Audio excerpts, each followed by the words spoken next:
kasih banyak karena telah diberikan kesempatan untuk mempresentasikan hasil pekerjaan kelompok 1 mengenai materi stunting. Di sini saya selaku moderator dan pemateri pertama izin memperkenalkan teman-teman kelompok kami yang telah bersama-sama dalam menyusun materi stunting ini. Baiklah, bisa dilanjutkan. Bisa di next.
Baik, bisa saya lanjutkan.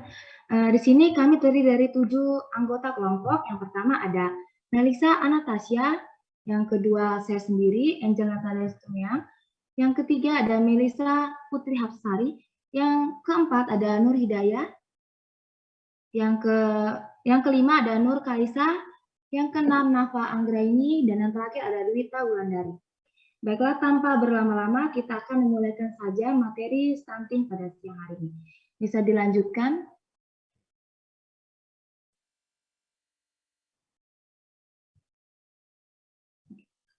Baik.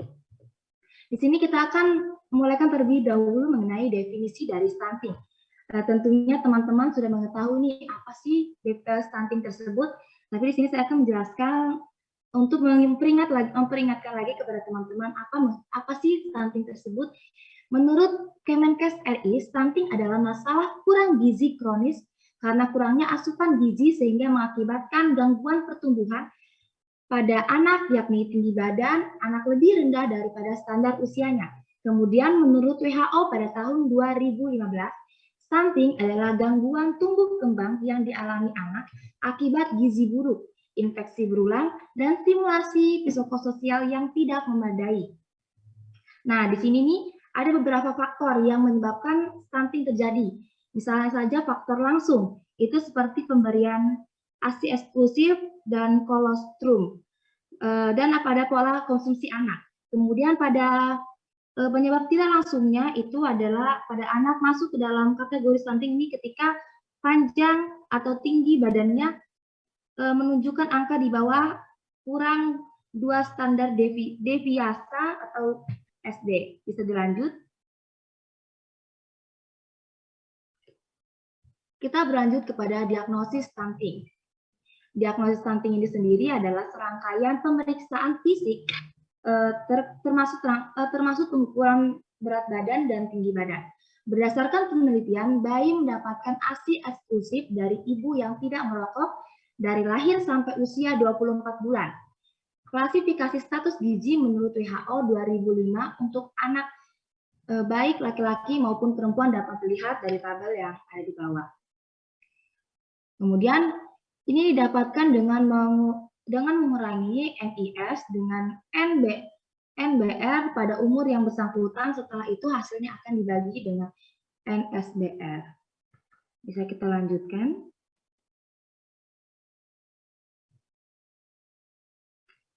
Kemudian jika tinggi badan lebih kecil dari nilai median, maka NSBR didapatkan dengan cara mengurangi median dengan minus 1 SD. Sedangkan untuk menentukan tinggi badan lebih besar dari median, maka NSBR dapat mengurangi plus 1 SD dengan median menggunakan rumus Z-score dalam kurung NIS dikurang NBR kemudian dibagi dengan NSBL dengan keterangan NIS itu adalah nilai individual subjek atau tinggi badan anak, kemudian NMBR adalah nilai median baku rujukan, yang ketiga adalah NSBR adalah nilai simpang baku rujuk. Bisa dilanjut? Nah, diagnosis ini dapat kita lihat mengenai diagnosis pendek.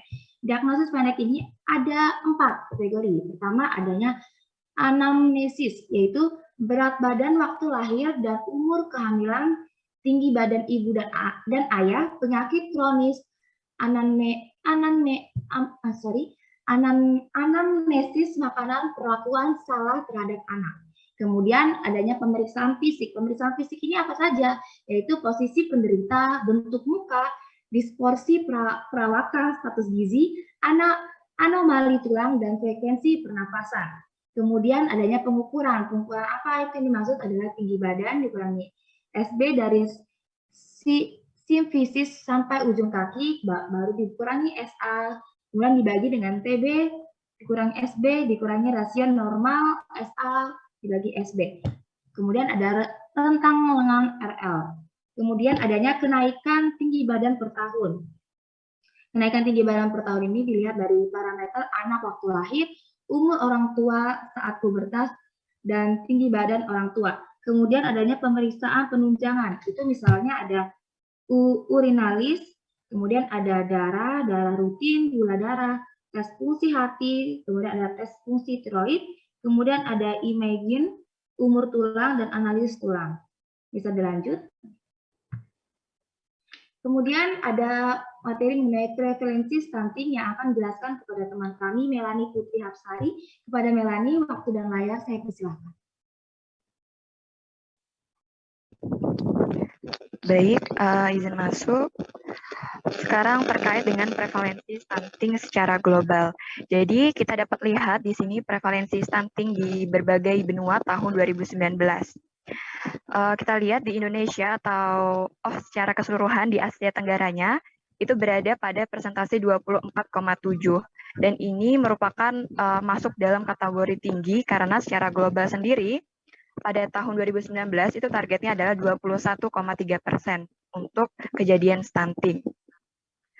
Kemudian menurut UNICEF World Bank tahun 2020 prevalensi stunting Indonesia berada pada posisi 115 dari 151 negara di dunia. Kemudian dapat kita bandingkan antara dengan Afrika dan Asia yang merupakan dua benua dengan tingkat kejadian stunting tertinggi di dunia. Pada tahun 2000 hingga 2019, untuk di Afrika sendiri itu terjadi kenaikan dari 49,7% sampai ke 57,5% kejadian stuntingnya. Kemudian di Asia sendiri itu menurun dari 136,6% menurun ke 78,2%.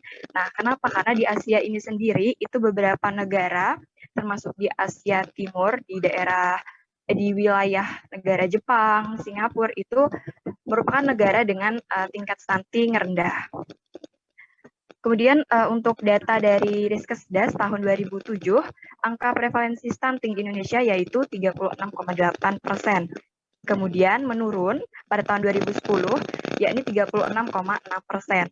Nah, kemudian meningkat kembali pada tahun 2013, yakni 27,7%. Yang terdiri dari 18% sangat pendek dan 19,2% pendek. Nah, data Riskesdas yang terakhir, yakni tahun 2018, itu prevalensi balita stunting di Indonesia menurun dari yang tahun 2013, yakni 30,8%. Selanjutnya. Nah, kita sekarang akan membahas secara nasional, jadi prevalensi stunting di Indonesia. Kita dapat lihat di sini prevalensi balita pendek Indonesia tahun 2007 sampai 2018. Di sini kita dapat lihat bahwa adanya peningkatan balita pendek di Indonesia dari tahun 2007 sampai 2018. Nah, untuk stunting pada balita, menurut provinsi tahun 2019, Indonesia memiliki target yakni 27,67%. Jadi rata-ratanya adalah sekian. Namun kita dapat lihat bahwa provinsi tertingginya adalah di Nusa Tenggara Timur dengan 43,82%. Dan untuk tingkat stunting balita di kabupaten dan kota di Kaltim tahun 2022, menurut data dari SSGI, yakni Studi Status Gizi Indonesia, Kalimantan Timur, yakni yang berada di Samarinda, itu angka stunting prevalensinya yakni 21,6%. Ini masih rendah dibandingkan dengan yang tertinggi, yakni ada di Kutim dengan tingkat prevalensi 27,5%. Selanjutnya.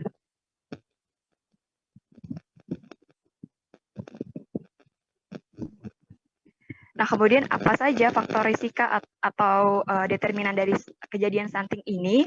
Kita dapat lihat yang pertama adalah adanya pendidikan ibu. Jadi faktor yang paling dominan ada dengan kejadian stunting pada anak adalah pendidikan ibu. Kenapa? Karena ibu ini merupakan sosok yang pertama kali akan mengasuh anaknya. Jadi dari proses kehamilan, bersalin, hingga anaknya mencapai pada usia 2 tahun ke atas. Kemudian ini terkait antara pendidikan ibu dan pengetahuan ibu. Jadi ibunya jika memiliki pengetahuan yang baik, pengetahuan yang terkait dengan stunting ini itu baik, maka akan dapat memberikan perubahan pada status gizi anaknya, sehingga anaknya tidak mengalami stunting di masa 2 tahun kehidupan pertama bayi. Kemudian yang ketiga adalah pemberian ASI eksklusif. Ini berkaitan juga dengan stunting karena kita tahu bahwa ASI memiliki kandungan vitamin dan mineral yang baik untuk bayi yang berusia kisaran dari 6 bulan hingga 2 tahun. Kemudian pemberian MPASI. Nah, ini lanjutan dari ASI eksklusif yang diberikan dari usia 6 bulan hingga 2 tahun ke atas. Selanjutnya,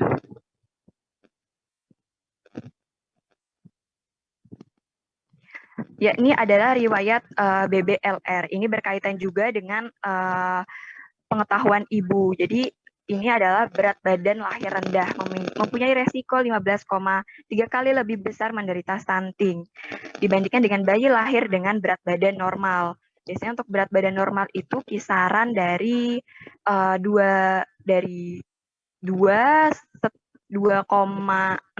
hingga 3,5 kg. Kemudian adalah riwayat penyakit infeksi. Ini juga berkaitan dengan stunting. Jadi banyak juga penelitian terkait dengan kejadian stunting yang dikaitkan dengan penyakit infeksi. Kemudian adalah sanitasi. Rumah tangga yang tidak memiliki akses air minum yang sesuai, itu akan beresiko lebih besar untuk terjadinya stunting. Yang terakhir adalah status ekonomi keluarga. Ini juga menjadi persoalan terkait dengan stunting. Kenapa? Karena stunting berkaitan pada status gizi yang berhubungan dengan makanan dan minuman yang dikonsumsi oleh balita. Semisal ekonominya baik, maka keluarga dapat memenuhi kebutuhan gizinya secara baik pula dengan memberikan asupan sesuai dengan gizi seimbang. Namun apabila ekonominya kurang dan rendah, maka ini dapat memengaruhi status gizi dari anak-anaknya. Jadi ini juga berkaitan dengan di bidang lain, di bidang ekonomi, sosial, dan budaya. Selanjutnya.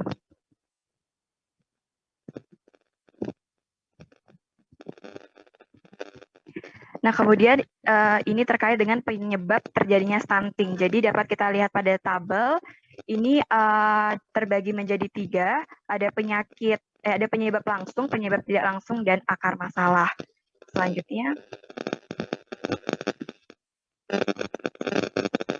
Kemudian akan dilanjutkan kembali oleh Angel Natalia Sitomeang, dipersilakan.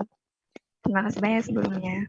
Baik, terima kasih. Di sini kita akan lanjutkan mengenai pencegahan stunting. Pencegahan stunting menjadi salah satu fokus pemerintah yang bertujuan agar anak-anak Indonesia dapat tumbuh dan berkembang secara optimal dan maksimal.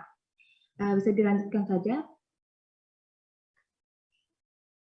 Kemudian ada langkah-langkah mencegah stunting menurut Kemenkes. Itu ada beberapa. Yang pertama, memenuhi kebutuhan gizi sejak hamil, baru beri ASI eksklusif sampai bayi berusia 6 bulan, dampingi ASI eksklusif dengan MASI sehat, memantau tumbuh kembang anak, dan menjaga kebersihan lingkungan. Bisa kita lanjutkan? Kemudian mencegah stunting, itu ada 3 cara, yaitu pola makan, istilahnya isi piringku. Kemudian adanya pola asuh, stunting juga dipengaruhi aspek perilaku, terutama pola asuh yang kurang baik dalam praktek pemberian makan bagi bayi dan balita.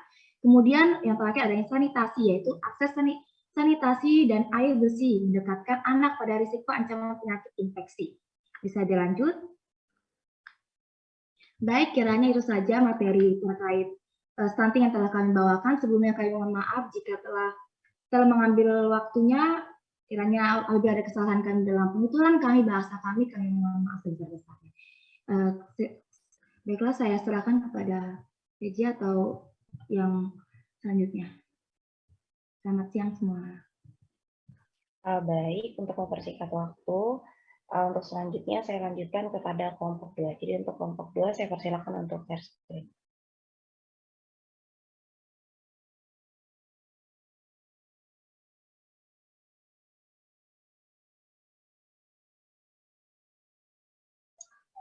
Baik, bismillahirrahmanirrahim. Assalamualaikum warahmatullahi wabarakatuh. Salam sejahtera untuk kita semua. Saya ucapkan selamat siang kepada dosen tercinta kita, Ibu Reni Noviastri, SKM MKes, dan selamat siang juga untuk teman-teman seperjuangan saya yang saya banggakan. Terima kasih atas telah memperkenankan kami untuk mempresentasikan hasil diskusi kami. Baik teman-teman, pada kesempatan ini saya dan rekan-rekan kelompok 2 akan membahas tentang wasting yang mudah-mudahan bisa menambahkan wawasan teman-teman semua. Sebelum presentasi, kita perkenalan terlebih dahulu. Untuk teman-teman kelompok 2 bisa on cam dan raise hand ya teman-teman. Yang pertama ada Cecilia Sumberjaya. Yang kedua ada Anissa Uli Hasmi atau saya sendiri. Yang ketiga ada Shania. Yang keempat ada Nurbaiti Khairunisa. Yang kelima ada Anna Khairunisa. Dan yang terakhir ada Fahmi Nur Indasari. Next, ya. Nah, teman-teman, sebelum masuk inti materi, perlu kita ketahui dulu nih, wasting ini apa? Wasting ini biasa kita kenal dengan istilah kurus, yang berat badannya ini sangat kurang atau berada jauh di bawah rentang normal.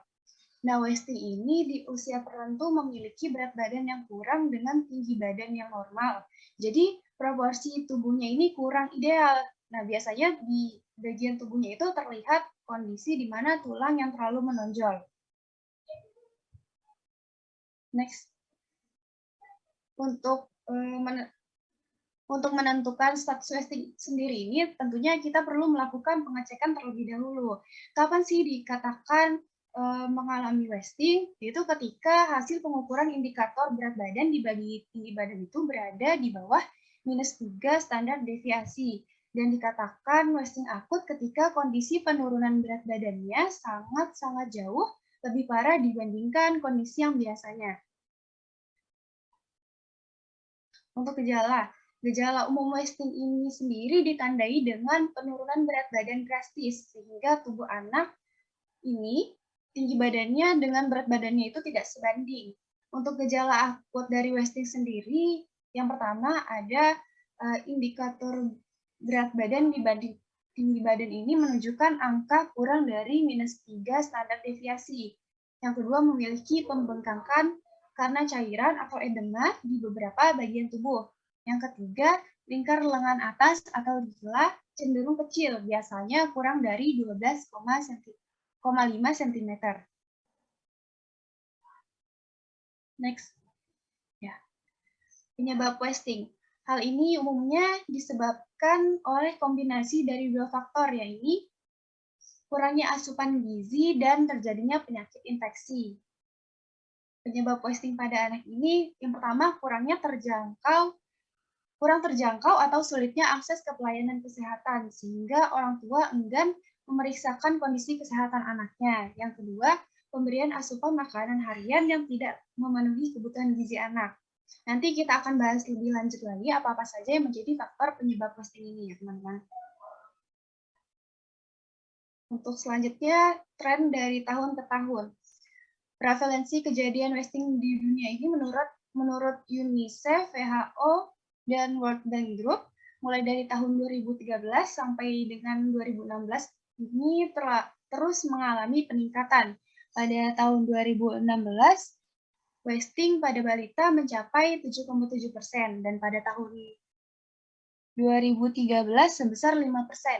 Tahun 2017 sebesar 7,5% dan tahun 2018 sebesar 7,3%.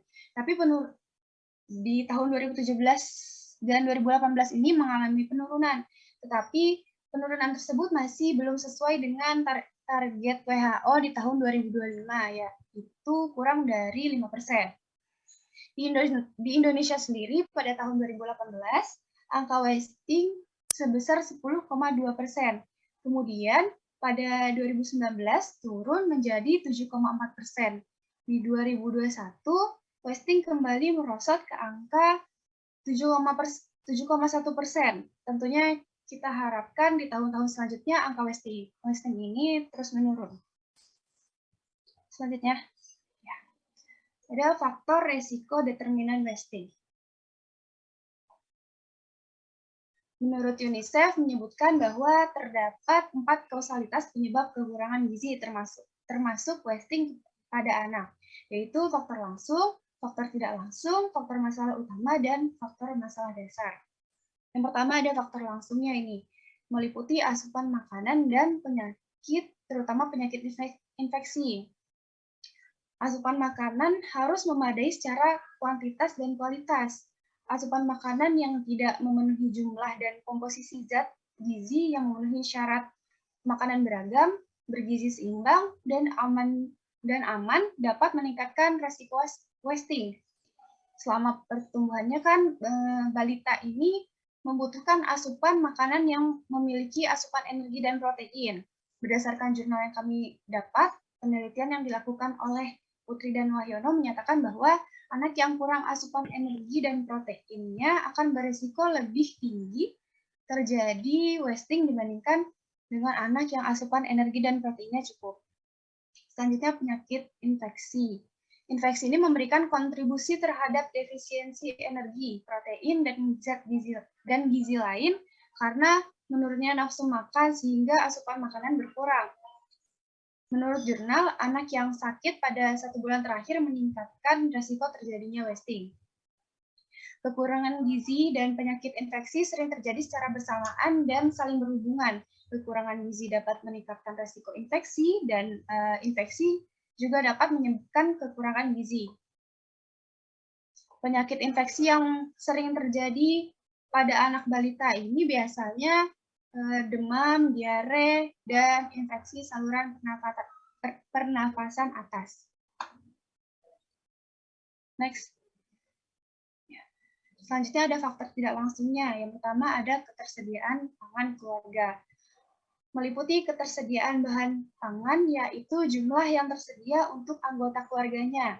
Stabilitas ketersediaan, yaitu kemampuan untuk menyediakan makanan 3 kali sehari, dan aksesibilitas atau keterjangkauan terhadap pangan, maksudnya ini kemudahan rumah tangga ini dalam memperoleh pangan tersebut. Yang kedua ada pola asuh dan pemberian ASI.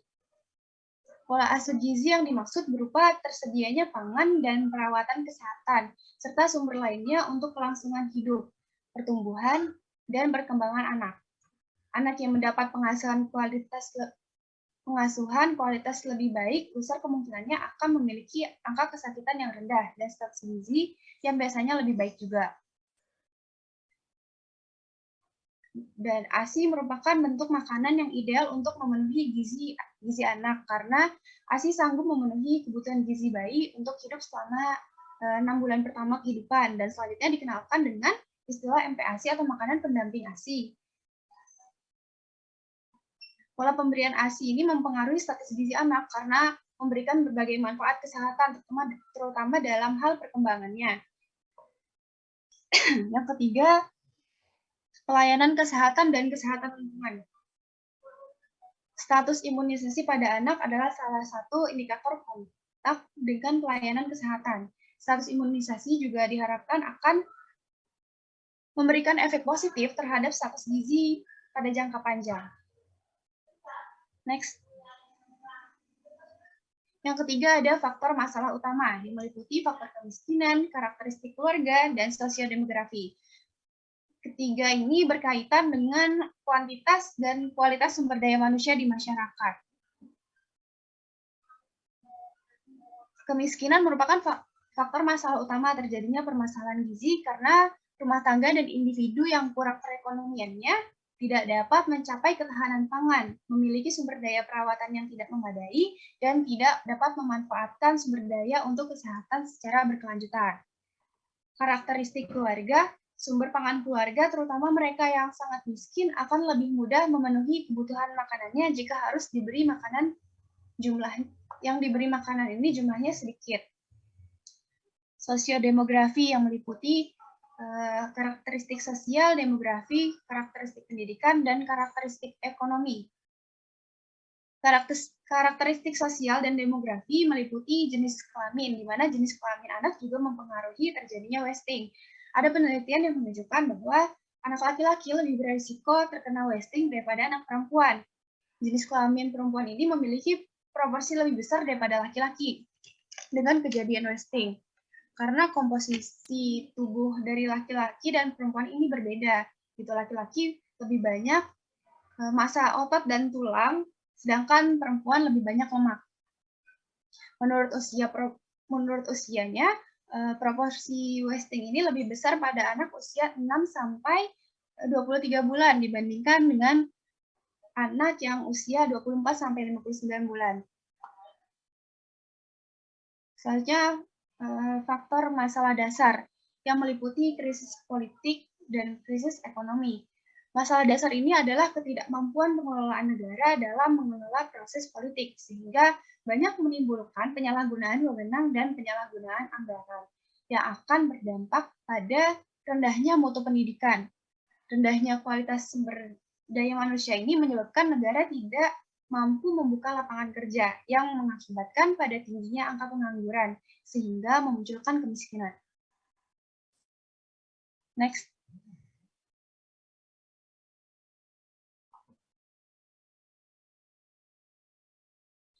Next.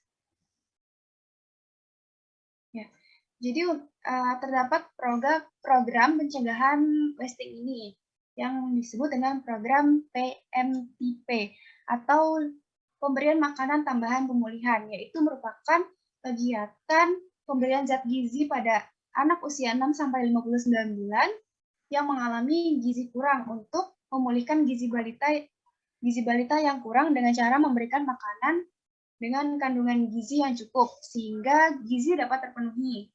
Untuk memenuhi gizi tersebut terdapat beberapa formula yang dapat digunakan, yaitu formula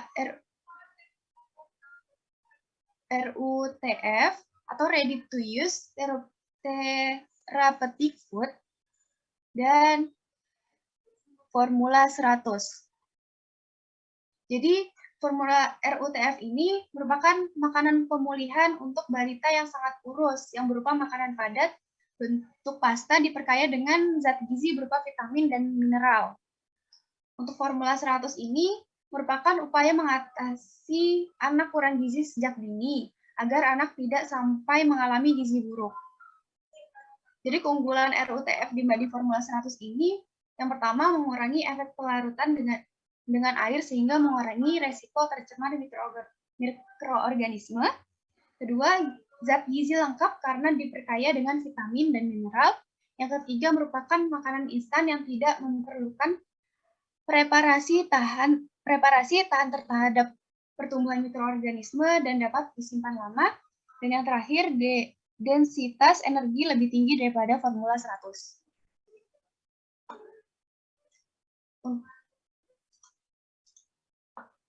Untuk penanganan wasting sendiri, yaitu berikan berbagai makanan dengan kandungan energi yang tinggi guna mendukung kenaikan berat badan. Yang kedua, berikan nutrisi seperti protein, vitamin, serta mineral guna mempercepat pembentukan jaringan baru. Yang ketiga, energi dari protein sekitar 12-15%. Sumber makanannya bisa dari makanan hewani, serat dalam taraf sedang, dan rendah garam.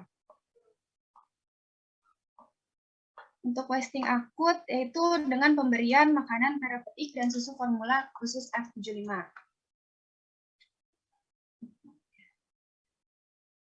Ya, terima kasih teman-teman.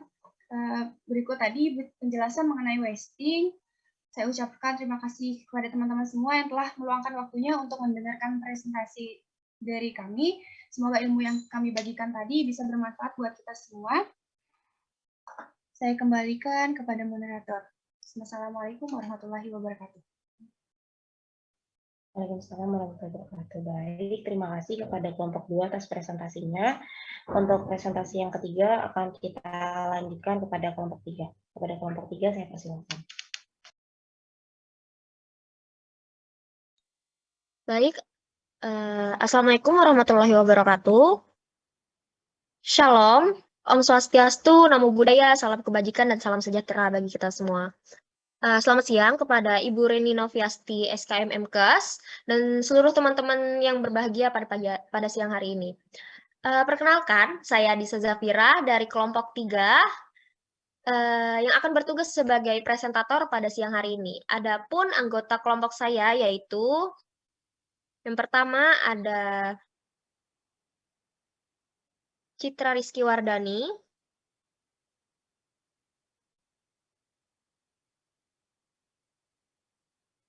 yang kedua ada Adisa Zafira,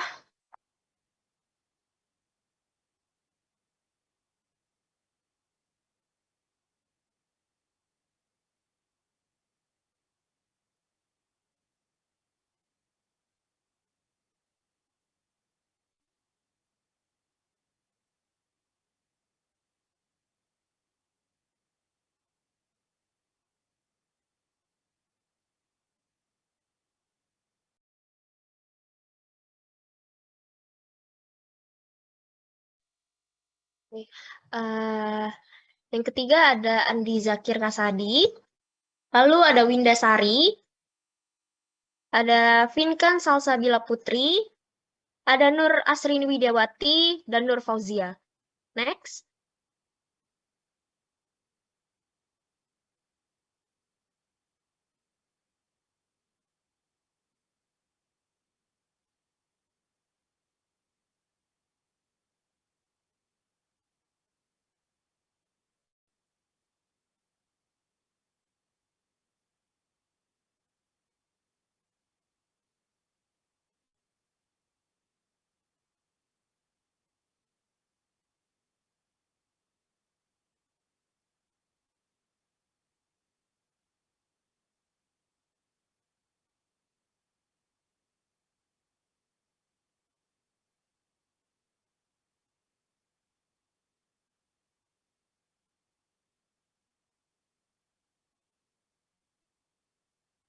Baik, topik yang akan kami bahas pada siang hari ini yaitu masalah gizi di Indonesia, yaitu marasmus. Adapun outline yang akan kami bahas yaitu yang pertama ada definisi masalah gizi dan penegakan diagnosanya. Yang kedua, tren dari tahun ke tahun atau besarnya angka kejadian secara nasional atau global. Yang ketiga, faktor resiko atau determinan masalah gizi. Dan yang keempat, ada program pencegahan dan penanggulangan secara nasional atau global. Next. Definisi marasmus. Marasmus merupakan suatu bentuk malnutrisi protein kalori yang terutama diakibatkan kekurangannya kalori yang berat dan kronis. Marasmus ini terjadi selama tahun pertama kehidupan. Dan biasanya marasmus ini paling sering ditemui pada balita, disertai dengan retardasi pertumbuhan atau pertumbuhannya yang lambat, dan juga mengurusnya lemak bawah kulit dan otot. Next. Penyebab marasmus. Jadi, marasmus ini disebabkan oleh kurangnya asupan kalori yang dimana otomatis berpengaruh juga pada kekurangan nutrisi lain seperti karbohidrat, zat besi, yodium, zinc, dan vitamin A yang sangat dibutuhkan pada tubuh untuk berkembang dan tumbuh. Yang kedua ada gangguan makanan yang bisa menyebabkan marasmus itu seperti anoreksi nervosa dan pica. Yang ketiga ada status kesehatan, dan yang keempat kondisi bawaan lahir.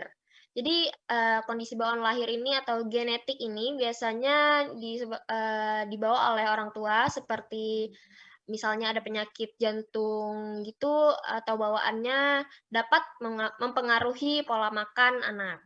Next. Diagnosa marasmus. Jadi dokter akan melakukan pemeriksaan awal, yaitu pemeriksaan fisik yang meliputi tinggi badan, berat badan, dan kemungkinan yang menunjukkan anak mengalami gizi buruk. Biasanya pada anak-anak, tinggi dan berat badannya akan disesuaikan dengan batas usianya. Kemudian ketika hasil pengukurannya sangat jauh dari batas normal seusianya, marasmus bisa menjadi penyebab dari kondisi tersebut. Marasmus bisa diperparah dengan keseharian anak yang kurang bergerak dan menandakan bahwa kebutuhan energi anak tidak terpenuhi secara sempurna. Next. Gejala marasmus. Marasmus itu identik dengan hilangnya massa lemak otot sehingga seseorang dapat terlihat sangat kurus seperti pada gambar ini. Marasmus itu sering diawali dengan rasa kelaparan dan beberapa gejala malnutrisi lain seperti kelelahan, suhu tubuh yang menurun, diare kronis, infeksi saluran pernapasan, dan juga gangguan emosional pada anak. Dan kadang tidak menunjukkan ekspresi emosi atau semangat pada anak. Next. Baik, selanjutnya akan dijelaskan oleh rekan saya, yaitu Andi Zakir. Kepada Andi Zakir, waktu dan layar saya persilahkan. Baik, yang selanjutnya itu tren marasmus atau angka kejadian secara nasional dan global. Next. Yang pertama di Indonesia, menurut Departemen Kesehatan Republik Indonesia, terdapat 3 tipe pada kekurangan energi protein, yang dimana ketiga tersebut yaitu kekurangan energi protein ringan, sedang, dan juga berat atau gizi buruk. Gejala klinis kekurangan energi protein berat gizi buruk ini secara garis besar dapat dibedakan sebagai kwashiorkor, marasmus, dan marasmus kwashiorkor. Kemudian secara global berdasarkan baku WHO NCHS, status gizi dibagi menjadi 4. Yang pertama, gizi lebih atau overweight, yang termasuk kegemukan dan obesitas. Yang kedua yaitu gizi baik untuk well nourished. Yang ketiga yaitu gizi kurang untuk underweight, yang mencakup mild dan moderate, PCM atau protein kalori malnutrition. Yang keempat yaitu gizi buruk untuk severe PCM, yang termasuk marasmus kwashiorkor dan marasmus kwashiorkor. Next. Kemudian tren masalah gizi di Indonesia. Jadi ada 4 tren yang mencakup terkait tentang marasmus ini.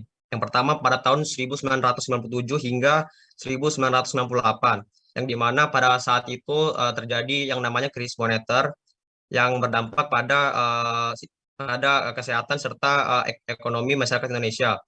Masalah kurangnya energi protein itu pun terjadi di beberapa wilayah di Indonesia. Kemudian pada tahun 1999, Indonesia mengalami yang namanya KLB atau kejadian luar biasa, yang dimana terdapat 418 anak di antara 24.000 kasus marasmus dan atau kwashiorkor yang telah dilaporkan. Kemudian pada tahun 2010, persentase kategori gizi kurang sebesar 13% dan kategori gizi buruk sebesar 4,9%. Kemudian pada tahun 2016 hanya 3 dari 34 provinsi yang ada di Indonesia yang proporsi balita dengan gizi buruk berjumlah kurang dari 10%. Next. Kemudian ini adalah persentase provinsi dengan proporsi balita gizi buruk terbesar pada tahun 2016, yang dimana NTT merupakan daerah yang memiliki proporsi balita gizi terburuk terbesar, yang persentasenya yaitu 6,9%, dan daerah yang memiliki persentase proporsi balita gizi buruk terendah yaitu di daerah Kepulauan Riau dengan persentase 3,7%. Next. Kemudian UNICEF mencatat pada tahun 2018 49 juta kurang lebih anak di bawah usia 5 tahun mengalami marasmus. Next. Jadi sekitar 27% atau sekitar 146 juta anak di bawah usia 5 tahun di dunia menderita kurang energi protein atau KEP berdasarkan pengukuran berat badan terhadap usia. United Nations International Children's Emergency Fund atau UNICEF memperkirakan 45,4 juta anak di bawah usia 5 tahun secara global mengalami kekurangan gizi akut atau wasting. Pada tahun 2020, sebagian besar anak yang kekurangan gizi ditemukan di wilayah konflik kemanusiaan, negara yang miskin, dan negara yang memiliki layanan kesehatan gizi yang terbatas. Next. Kemudian yang ketiga itu faktor risiko. Yang pertama, anak tumbuh di negara yang berkembang atau daerah dengan tingkat kemiskinan tinggi. Jadi anak yang tumbuh di daerah seperti daerah konflik itu berpotensi besar untuk menderita marasmus akibat kurangnya pasokan makanan atau nutrisi untuk anak. Yang kedua yaitu adanya infeksi virus, bakteri, dan parasit yang menjangkit anak. Yang ketiga, anak tidak mendapatkan ASI eksklusif selama 6 bulan dimulai dari lahir. Yang keempat yaitu ibu menyusui yang tidak menghasilkan ASI yang cukup dikarenakan ibunya sendiri mengalami kekurangan gizi. Next. Kemudian determinan masalah gizi. Marasmus dapat terjadi akibat kekurangan asupan energi dan protein dalam bentuk makronutrien, baik dari lemak, karbohidrat, dan protein, sehingga memicu munculnya gizi buruk, sehingga meningkatkan risiko berbagai macam penyakit, serta dampak yang paling bahaya yaitu dapat menyebabkan kematian. Kemudian ada pula beberapa tanda fisik dari penderita marasmus. Yang pertama, kekurangan berat badan. Yang kedua, pertumbuhan yang terhambat. Yang ketiga, diare kronis. Yang keempat, terlihat seperti tidak berenergi. Yang kelima, kulit terlihat kering dan rambut rapuh. Yang keenam, hilangnya massa otot dan jaringan lemak pada tubuh. Next. Kemudian yang keempat, program pencegahan atau penanggulangan secara nasional maupun global. Yang pertama, meningkatkan cakupan deteksi dini gizi buruk melalui penimbangan bulanan balita di posyandu. Yang kedua, meningkatkan cakupan dan kualitas tata laksana kasus gizi buruk di puskesmas ataupun rumah sakit dan rumah tangga. Yang ketiga, menyediakan pemberian makanan tambahan pemulihan kepada balita kurang gizi dari keluarga miskin. Yang keempat, meningkatkan pengetahuan dan keterampilan ibu dalam memberikan asupan gizi kepada anak. Dan yang terakhir yaitu memberikan suplemen gizi, khususnya kapsul vitamin A kepada semua balita. Kemudian ada dua usaha perbaikan gizi. Yang pertama, usaha pencegahan kekurangan vitamin A. Tujuan utama dari usaha ini ialah untuk melindungi anak-anak balita terhadap kemungkinan kekurangan zat vitamin A. Dan yang kedua yaitu usaha pencegahan gondok endemik. Jadi usaha pencegahan gondok endemik meliputi usaha jangka panjang dan jangka pendek. Next. Kemudian ada 4 usaha perbaikan gizi keluarga. Yang pertama, menimbang anak-anak balita minimal sebulan sekali. Yang kedua, melakukan penyuluhan gizi. Yang ketiga, memberikan makanan tambahan. Dan yang terakhir yaitu memberikan paket pertolongan gizi. Next. Saya kembalikan ke moderator.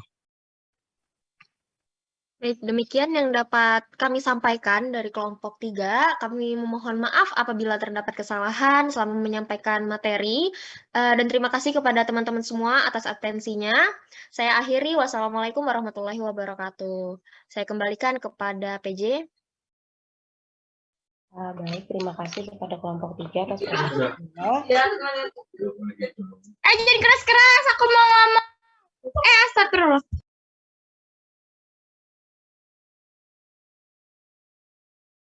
Baik, Baik, sesuai dengan instruksi, maka setelah adanya 3 kelompok yang presentasi, di sini saya persilakan kepada teman-teman yang ingin bertanya kepada kelompok 1, 2, maupun 3, di mana kelompok 1 tadi mempresentasikan tentang stunting, kemudian kelompok 2 tentang wasting, dan kelompok 3 tentang Maramos. Jadi kepada teman-teman yang ingin bertanya, saya persilahkan. Terima kasih.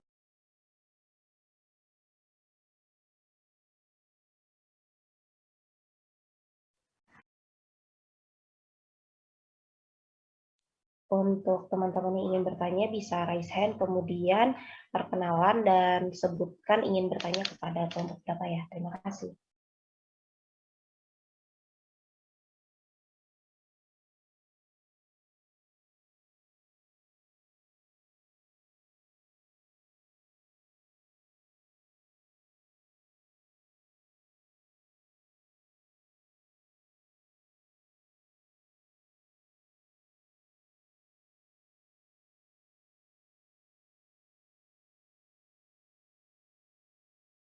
Baik, saya persilahkan kepada Fahmi Nur Indah Sari untuk bertanya. Assalamualaikum warahmatullahi wabarakatuh. Mohon izin bertanya, saya Fahmi Nurindasari dari kelompok 2 ingin bertanya kepada kelompok 1, yaitu menurut kelompok 1, bagaimana sih cara kita memberitahu edukasi kepada seseorang ibu yang tidak mau menerima bahwa anaknya itu dikatakan memiliki ciri-ciri stunting? Mungkin itu pertanyaan dari saya. Terima kasih. Baik, terima kasih Indah atas pertanyaannya. Untuk kelompok 1, apakah pertanyaannya sudah jelas?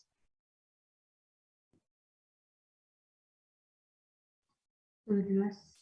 Ada. Oke, baik. Mungkin kita lanjutkan. Di sini ada Imelda Failina. Saya persilahkan untuk bertanya. Oke, baik. Terima kasih atas kesempatannya. Saya Imelda Felina dari perwakilan kelompok 5. Saya ingin bertanya untuk kelompok 3, kelompok marasmus tadi. Di PPT tadi di bagian gejala marasmus itu disebutkan ada ISP atau infeksi saluran pernafasan. Nah, pertanyaannya apa hubungan ISP dan yang menjadi penyebab dari terjadinya marasmus ini sendiri? Terima kasih. Baik, jadi itu tadi ada 2 pertanyaan. Yang pertama untuk kelompok 1 dan pertanyaan yang kedua untuk kelompok 3. Jadi mungkin teman-teman dari kelompok 1 maupun kelompok 3 bisa sambil berdiskusi. Dan untuk teman-teman yang lain, jika ada yang ingin bertanya, saya persilakan.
Oke, baik. Mungkin di sini untuk teman-teman dari kelompok 1, 2 maupun 3 jika ingin menjawab, saya persilahkan. Dan untuk teman-teman semuanya, jika kembali ingin ada yang ditanyakan, saya persilahkan juga. Terima kasih.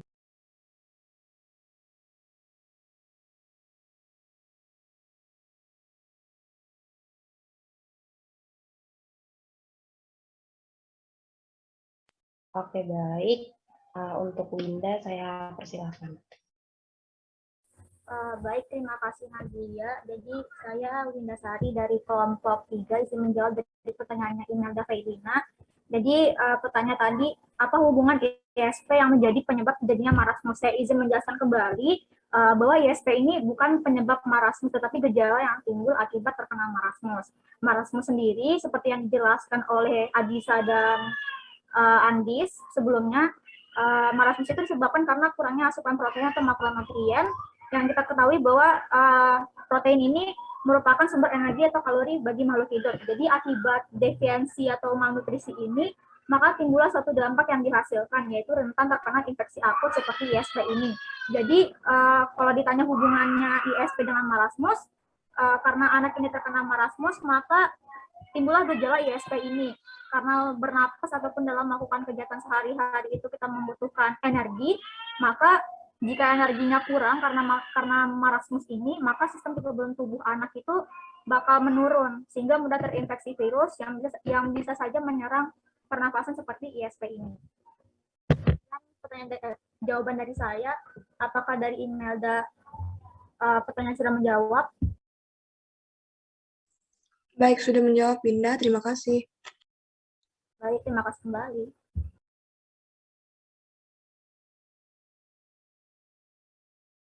Baik, terima kasih kepada kelompok 3 untuk jawabannya. Mungkin saya kembalikan kepada kelompok 1 untuk bisa menjawab pertanyaan dari Fahmi Nurinda. Terima kasih.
Baik, saya akan menjawab pertanyaan dari Indah.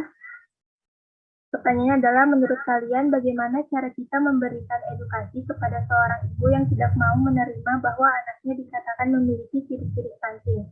Yaitu, dengan cara memberikan pemahaman yang baik kepada ibu tersebut tentang stunting pada anak, bahwa memang seharusnya menjadi perhatian dan harus diwaspadai sejak dini. Karena kondisi ini tuh dapat menandakan bahwa nutrisi anak tidak terpenuhi dengan baik jika dibiarkan tanpa penanganan. Stunting berdampak jangka panjang bagi anak. Anak tidak hanya mengalami hambatan pertumbuhan fisik, tapi nutrisi yang tidak mencukupi juga mempengaruhi kekuatan daya tahan tubuh hingga perkembangan otak anak tersebut. Mungkin bisa ditambah dari teman kelompok saya yang lain. Terima kasih.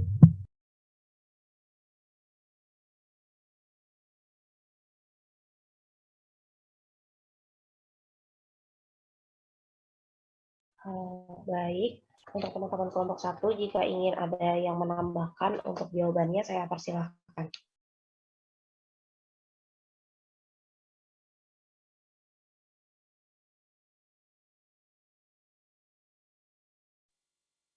Baik, izin masuk untuk menambahkan bahwa komunikasi merupakan salah satu upaya yang dilakukan untuk pencegahan stunting.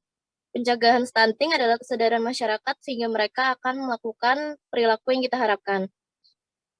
Dalam pencegahan stunting harus terus dikuatkan dan menyarankan bagi para kader posyandu dan tenaga kesehatan untuk menyampaikan informasi dengan santai, tidak reaktif, dan apalagi marah-marah, dan lebih banyak mendengarkan karena membangun kepercayaan merupakan kunci keberhasilan program pencegahan stunting.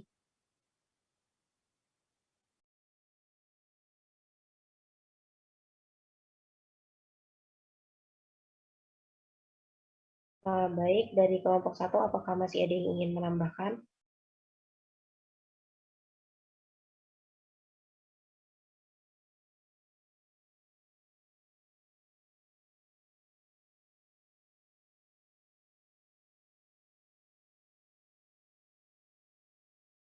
Baik, saya kembalikan kepada Indah. Apakah jawabannya sudah terjawab? Baik, terima kasih kepada kelompok 1. Alhamdulillah untuk pertanyaan saya sudah cukup menjawab. Terima kasih. Baik, terima kasih kepada teman-teman untuk pertanyaan dan juga jawabannya. Mungkin karena kita masih punya waktu, untuk teman-teman yang ingin kembali bertanya kepada kelompok 1, 2, maupun 3, saya persilahkan.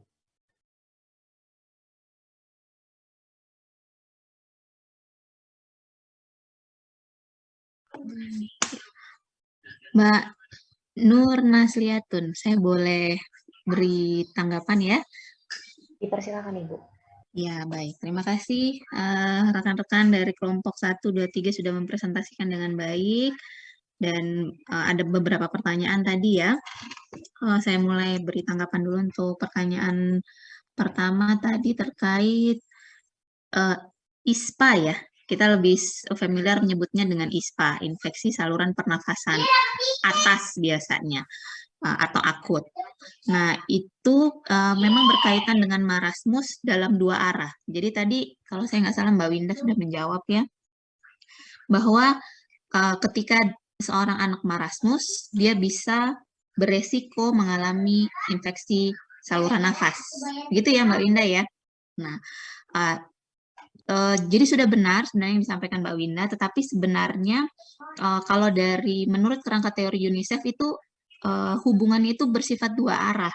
Jadi bisa karena dia marasmus, dia beresiko lebih besar menderita ISPA, dan bisa karena dia infeksi duluan, jadi dia sudah terpapar berulang-ulang dengan bakteri. Nah, inilah yang menyebabkan zat gizi tidak bisa diserap dengan baik. Makanya lama-kelamaan kalori yang masuk, asupan yang masuk, protein yang masuk itu digunakan untuk melawan penyakitnya. Makanya efeknya dia jadi kecil, jadi kurus, kulitnya keriput. Nah, jadi seperti itu. Jadi arahnya dua. Seperti itu ya. Kemudian yang kedua terkait stunting, tadi saya mau highlight dulu sebenarnya untuk, karena tadi ditampilkan prevalensi ya. Ada prevalensi stunting kita di Indonesia, kalau tadi adik-adik penyimak sudah disampaikan sebenarnya Indonesia ini turun terus angka stuntingnya. Nah, tapi kenapa itu masih jadi masalah? Karena kita belum mencapai target, ya. Dan kita masih ada di posisi 100 berapa gitu ya tadi ya sudah disampaikan dari 150-an negara. Nah, data terakhir di Riskesdas 2018 itu menyebutkan kita ada di posisi 30,8%. Nah, itu tahun 2018. Sementara target kita di tahun 2024 itu 14%. Jadi PR-nya masih cukup jauh. Kita mau nurunkan dari 30,8 ke 14%. Sementara kalau adik-adik lihat penurunan dari 3 tahun per 3 tahun ya. Jadi ada Riskesdas 2007, Riskesdas 2010, Riskesdas 2013, kemudian Riskesdas 2000. Ini loncat memang ya 2018 karena waktu itu ada masalah. Jadi dari 2013 itu langsung 2018. Nah, kalau dilihat di rentang-rentang waktu itu penurunannya cuma berapa persen gitu ya. Cuman 5%, bahkan ya Pak, syukur kalau dapat 10%. Jadi PR kita masih panjang ini untuk mendapatkan target di 2024 itu 14%. Nah, ini kenapa stunting masih gencar sekali dilakukan program pencegahan dan penanggulangannya. Tadi sudah disampaikan ya, ada kalau menurut yang konvergensi percepatan stunting yang dilakukan pemerintah itu ada intervensi spesifik dan intervensi sensitif ya. Kemudian tadi menarik membahas apa yang harus kita lakukan gitu ya kalau ada keluarga atau masyarakat ini tidak menerima anak di daerah itu atau anak di keluarga tersebut itu di diagnosis stunting. Nah, tadi sudah disampaikan. Saya nggak tahu tadi ini Mbak Dwita atau Mbak Nur Hikmah karena dia jadi satu frame. Yang tadi menjawab siapa? Saya Ibu Dwita. Dwita ya. Oke. Nah, tadi disampaikan dampaknya, mungkin begitu ya. Nah, kemudian dikuatkan lagi dengan Mbak Nur Halisa bahwa penyampaian itu butuh pendekatan dan cara-cara tertentu. Jadi tidak boleh disampaikan dengan cara yang agresif, galak tadi disampaikannya, dengan galak atau marah-marah itu tidak boleh. Karena ibu itu dengan segala problematika yang dia hadapi, dia sudah begitu kita harus mengapresiasi apa yang sudah dia lakukan walaupun anaknya mengalami malnutrisi. Jadi ketika nanti adik-adik menjadi seorang tenaga kesehatan turun di lapangan dan akan menyampaikan bahwa seorang anak akan menyampaikan kepada ibunya bahwa anaknya kena stunting, itu jangan secara agresif gitu. Wah, anak ibu stunting nih, bahaya nih. Nanti otaknya bisa tidak sepintar yang lain, nanti dia pendek Bu, tidak bisa bersaing, nanti tidak bisa dapat kerja nanti pada masa dewasa. Nah, tidak bisa seperti itu ya. Itu pasti marah orang tuanya. Kalau orang tuanya marah, dia nggak mau kembali ke kita. Dia tidak akan mau kembali memantau pertumbuhan anaknya, malah tambah efeknya tambah buruk karena tidak teratasi si stuntingnya itu. Makanya caranya sebenarnya ini bahkan sudah diatur ya, sudah diatur di perundang-undangan bahwa ketika kita menyampaikan kepada orang tua, itu kita harus memberikan apresiasi dulu. Terima kasih Ibu sudah datang ke sini, terima kasih Ibu sudah memberikan perawatan yang maksimal kepada anaknya. Kemudian baru dijelaskan perlahan-lahan dengan pendekatan bahwa anak Ibu kalau asupannya tidak tercukupi, mungkin nanti akan seperti ini, seperti ini, seperti ini. Ya, jadi harus dengan tata bahasa dan komunikasi yang baik. Mungkin itu dari saya Mbak Nur Nasliatun, silahkan mungkin kalau mau dilanjutkan kembali. Baik, terima kasih kepada Ibu yang sudah memberikan tanggapannya. Mungkin karena sudah tidak ada yang ingin bertanya lagi, kita lanjutkan untuk presentasinya. Di mana untuk presentasi selanjutnya saya serahkan kepada kelompok 4. Terima kasih.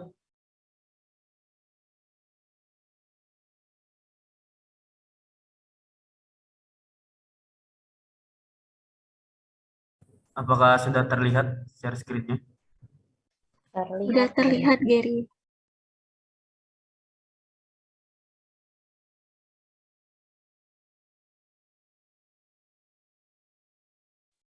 Baik, izin masuk. Terima kasih sebelumnya, Gary. Assalamualaikum warahmatullahi wabarakatuh, dan selamat siang kepada Ibu Reni Noviasti SKMMKes dan teman-teman semuanya. Kami dari kelompok 4, Kwasiorkor, akan memaparkan materi Kwasiorkor. Baik, untuk bisa lanjut, Gary. Sebelum pemaparan materi dimulai, perkenankan saya untuk memperkenalkan anggota kelompok 4 terlebih dahulu. Yang pertama ada saya sendiri, Taskia Sabrina Putri. Yang kedua ada Gasela Aurelia Azahra. Yang ketiga ada Wanda Febrianti. Yang keempat ada Ginting Rachel Elina. Yang kelima ada M. Farden Ramadan. Yang keenam ada Ahmad Zahran Swageri. Dan yang ketujuh ada Najwa Safira. Boleh next.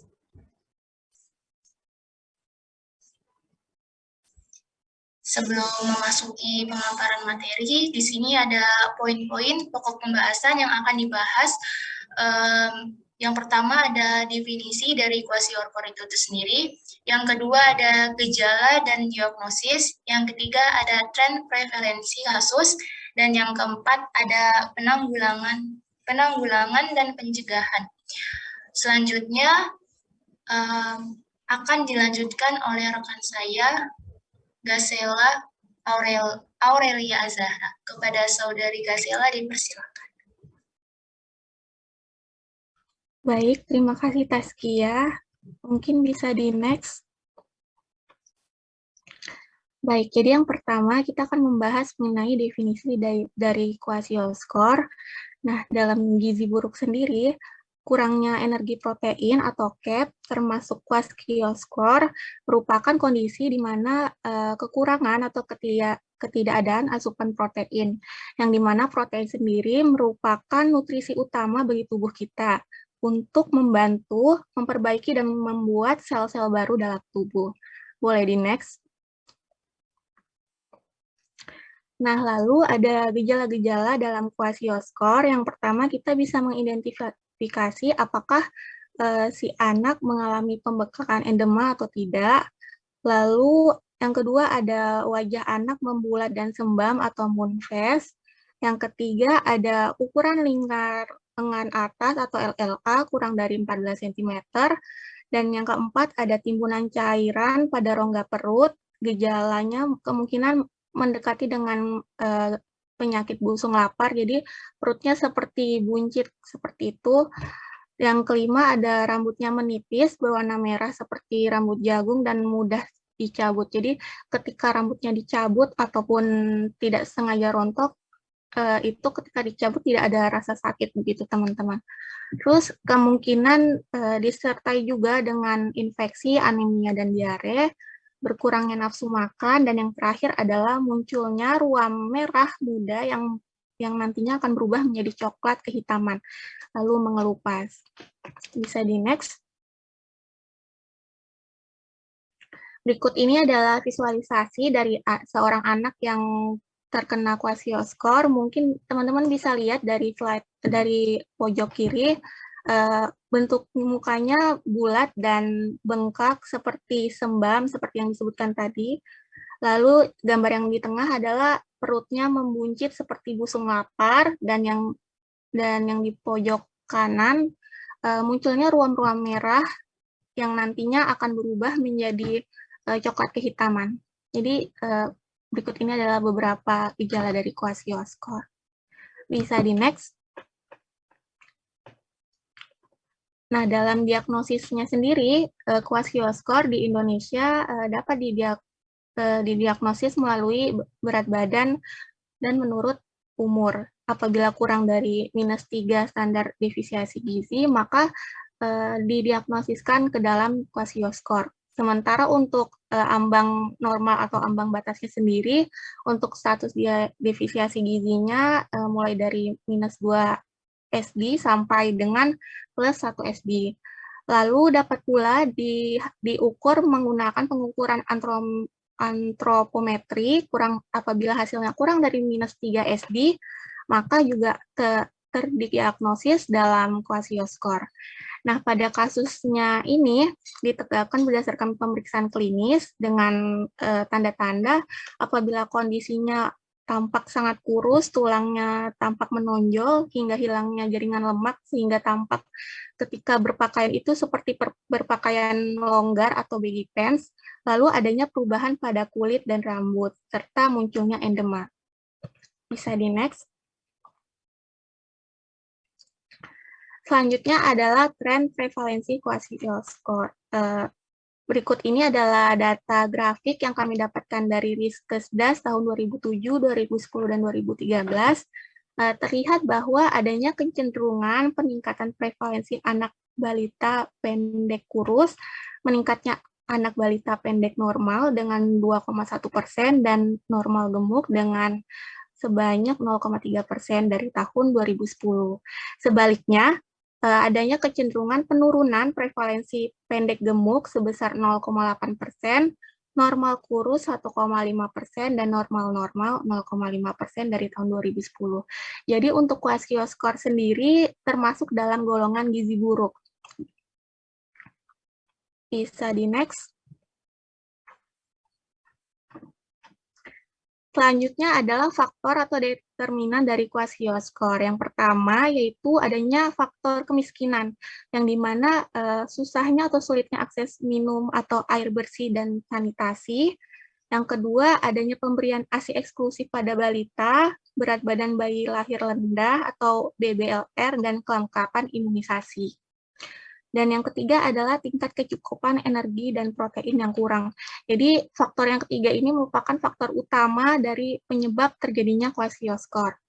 Lalu adanya status kesehatan masyarakat atau perorangan meliputi lingkungan, perilaku, pelayanan kesehatan, dan keturunan atau genetik.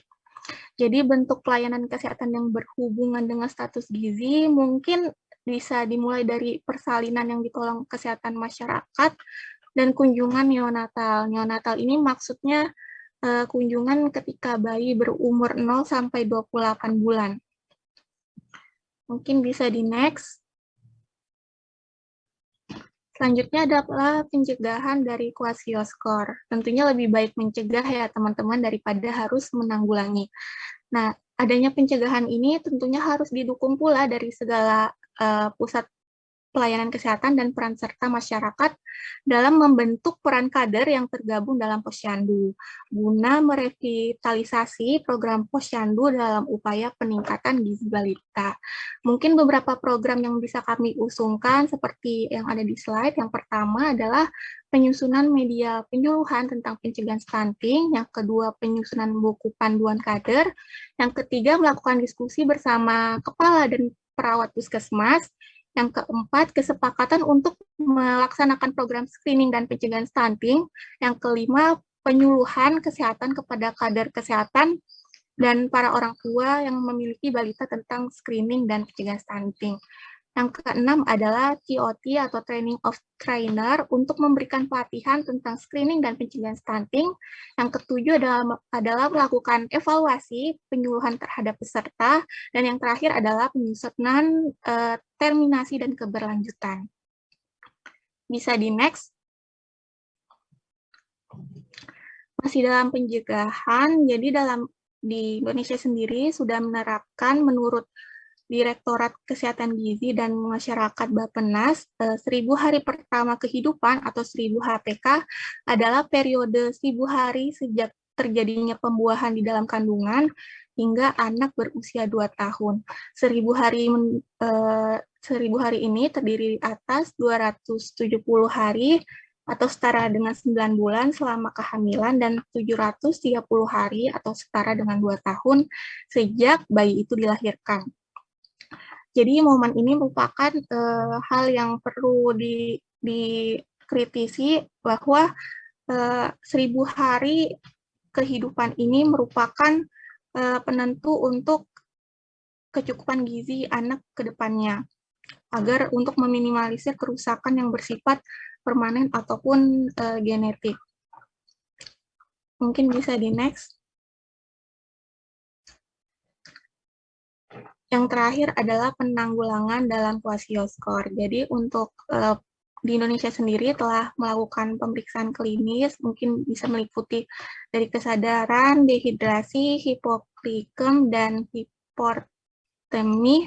Dan yang kedua adalah pengukuran antropometri melalui pemberian larutan elektrolit dan mikronutrien, serta memberikan makanan dalam bentuk jenis dan jumlah yang sesuai dengan kebutuhan, mengikuti fase stabilisasi, transisi, dan rehabilitasi, dan dapat pula diberikan pengobatan yang sesuai dengan penyakit kwashiorkor ini.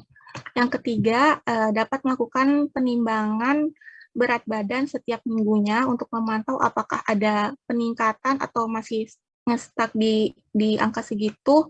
Dan yang terakhir adalah perlu adanya konseling gizi kepada orang tua yang memiliki balita ataupun pengasuh tentang cara memberikan makanan yang tepat dan proporsi sesuai dengan yang dianjurkan oleh Kemenkes kepada anaknya. Next. Mungkin sekian presentasi dari kelompok 4 terkait kwashiorkor. Saya kembalikan kepada moderator. Baik, terima kasih kepada kelompok 4 atas presentasinya. Kemudian saya lanjutkan kepada kelompok 5. Saya persilahkan.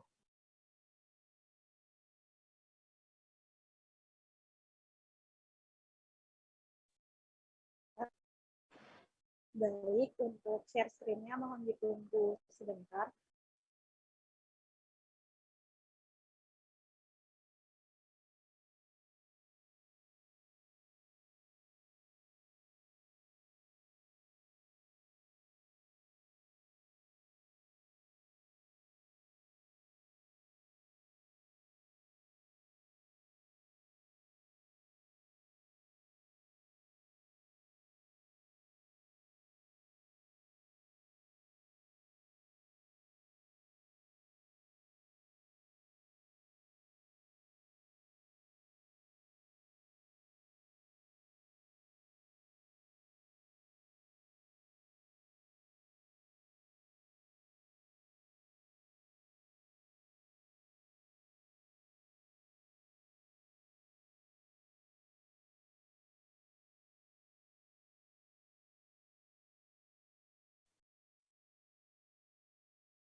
Baik, sebelumnya Assalamualaikum warahmatullahi wabarakatuh dan selamat siang kepada Ibu Reni Noviasti SKMMK selaku dosen pengampu mata kuliah Dasar Ilmu Gizi Kesehatan Masyarakat, dan juga selamat siang kepada seluruh teman-teman kelas 2021A.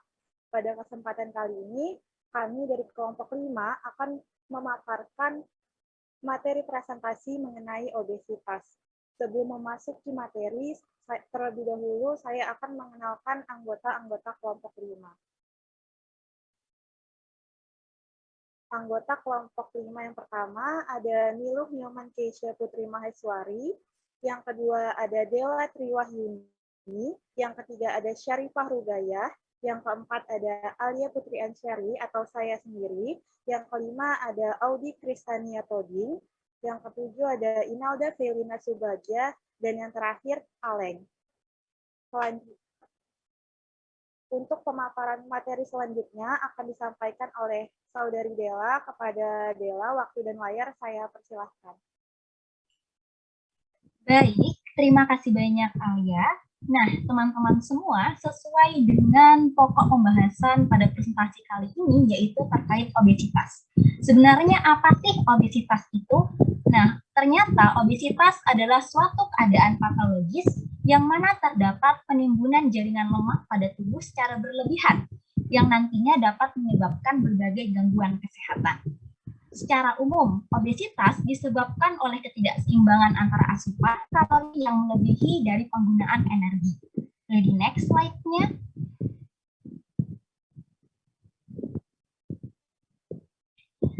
Berdasarkan distribusi jaringan lemak pada tubuh, obesitas diklasifikasikan menjadi yang pertama ada obesitas android, yaitu distribusi jaringan lemak terdapat lebih banyak di bawah kulit dinding perut dan di rongga perut, sehingga bagi penderita obesitas android sendiri, bentuk tubuhnya seperti buah apel. Lalu ada juga yang disebut dengan obesitas ginoid, yang mana distribusi jaringan lemak terdapat lebih banyak di bagian panggul dan paha, sehingga penderita obesitas ginoid bentuk tubuhnya seperti buah pir. Boleh di next slide-nya. Terkait dengan etiologi obesitas. Secara umum, kejadian obesitas sendiri berkaitan dengan keseimbangan energi di dalam tubuh yang pastinya dipengaruhi oleh berbagai faktor. Seperti faktor yang berasal dari dalam tubuh, yaitu regulasi fisiologis dan metabolisme tubuh. Lalu juga ada yang disebut juga dengan faktor yang berasal dari luar tubuh, yang berkaitan dengan gaya hidup, yang nantinya dapat mempengaruhi kebiasaan makan dan aktivitas fisik seseorang. Boleh di next slide-nya. Screening obesitas kan dengan pengukuran antropometri, yang mana dengan metode pengukuran yaitu mengukur indeks massa tubuh, lalu ada lingkar pinggang, rasio lingkar pinggang panggul, dan skinfold thickness. Boleh di next slide-nya. Tren, angka kejadian tahunan dan tahun terakhir terkait dengan kejadian obesitas, baik itu secara nasional ataupun global. Secara nasional, berdasarkan data dari Kementerian Kesehatan, 1 dari 3 orang dewasa di Indonesia ternyata mengalami obesitas, dan 1 dari 5 anak usia 5-12 tahun mengalami kelebihan berat badan atau obesitas. Yang mana tren ini telah meningkat dari 19,1% pada tahun 2007 menjadi 35,4% pada tahun 2018. Boleh di next slide-nya. Lalu secara global, pada tahun 2016 lebih dari 1,9 miliar orang dewasa berusia di atas 18 tahun mengalami overweight dan lebih dari 650 juta di antaranya ternyata mengalami obesitas. Boleh di next slide-nya. Lalu sebenarnya apa sih faktor resiko atau determinan obesitas sendiri? Yang pertama ada genetik. Ternyata anak dari orang tua yang mengalami kegemukan lebih beresiko dibandingkan dengan anak dengan orang tua yang memiliki berat badan yang ideal. Lalu yang kedua ada pola makan tidak sehat. Pola makan tidak sehat ternyata menjadi salah satu faktor penyebab dari obesitas. Hal ini dikarenakan jumlah asupan kalori yang masuk ke dalam tubuh memiliki dampak langsung terhadap berat badan kita sendiri. Yang ketiga itu ada jarang bergerak atau berolahraga. Yang mana jarang bergerak atau berolahraga ternyata menjadi penyebab lonjakan kasus obesitas yang ada di banyak negara. Hal ini ternyata sudah dibuktikan melalui penelitian yang dilakukan oleh Stanford University. Boleh di next slide-nya. Faktor yang keempat, itu ada penyakit dan obat tertentu. Sejumlah penyakit, contohnya seperti sindrom ovarium polycystic, dan penggunaan obat-obat tertentu ternyata dapat memicu berat badan berlebih pada seseorang, yang mana terjadi akibat tubuh terpapar bahan kimia dari obat-obatan tersebut dan dipengaruhi juga oleh peran dari mikrobioma. Lalu yang kelima ada usia, yaitu perubahan hormon dan gaya hidup ternyata dapat menjadi salah satu penyebab dari kejadian obesitas itu sendiri. Lalu yang keenam ada stres, yang mana jika seseorang dilanda stres, maka ia akan cenderung untuk memenuhi kebutuhan emosionalnya dalam mengonsumsi makanan dan mengabaikan makanan yang sehat untuk masuk ke dalam tubuhnya. Lalu boleh di next slide-nya. Lalu yang ketujuh ada lingkungan sekitar. Melansir dari Centers for Disease Control and Prevention, kebiasaan makan dan aktivitas fisik seseorang dan keluarganya ternyata itu dipengaruhi oleh lingkungan dan komunitas sekitarnya. Oleh itu, lingkungan sekitar menjadi faktor risiko atau determinan obesitas yang patut untuk diwaspadai. Boleh di next slide-nya. Program pencegahan atau penanggulangan yang dapat dilakukan secara nasional atau global terkait masalah obesitas sendiri. Yang pertama, secara nasional di Indonesia sendiri itu ada disebut dengan program GENTAS, Gerakan Nusantara Tekan Angka Obesitas, yang mana ini merupakan program yang dicanangkan oleh Kementerian Kesehatan Republik Indonesia yang meliputi mengatur pola makan aktif bergerak.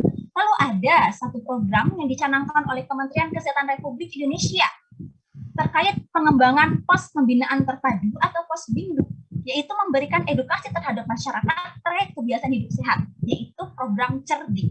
Lalu ada juga tentang perhatikan makanan, yaitu Kementerian Kesehatan ternyata sudah merekomendasikan pola makan sehat dengan menerapkan gizi seimbang yang merujuk pada isi piringku. Boleh di next slide-nya. Sedangkan secara global, dalam lingkup masyarakat dan sekolah, upaya yang dilakukan, baik itu pencegahan dan penanggulangan, yaitu terkait yang pertama ada program upaya kesehatan sekolah. Yang kedua ada program pendidikan kesehatan masyarakat melalui KDRGI, Keluarga Sadar Gizi. Yang ketiga ada kebijakan pencegahan dan pengendalian obesitas untuk level sekolah dan puskesmas. Yang keempat ada pembinaan kantin. Yang kelima ada pengembangan program penanganan dan pengendalian obesitas berbasis kesehatan masyarakat. Dan yang terakhir ada penilaian status gizi anak baru masuk sekolah. Sekian penjelasan materi terkait obesitas. Selanjutnya akan saya kembalikan kepada moderator. Waktu dan layar saya persilahkan. Baik, terima kasih Bella. Mungkin sekian paparan materi yang dapat kami presentasikan. Mohon maaf apabila ada kesalahan ketika penyampaian presentasi. Terima kasih atas atensi teman-teman semua. Selanjutnya saya kembalikan ke PJ. Terima kasih. Baik, terima kasih kepada kelompok 5 atas presentasinya. Kemudian saya persilakan kepada kelompok 6 untuk melakukan presentasi.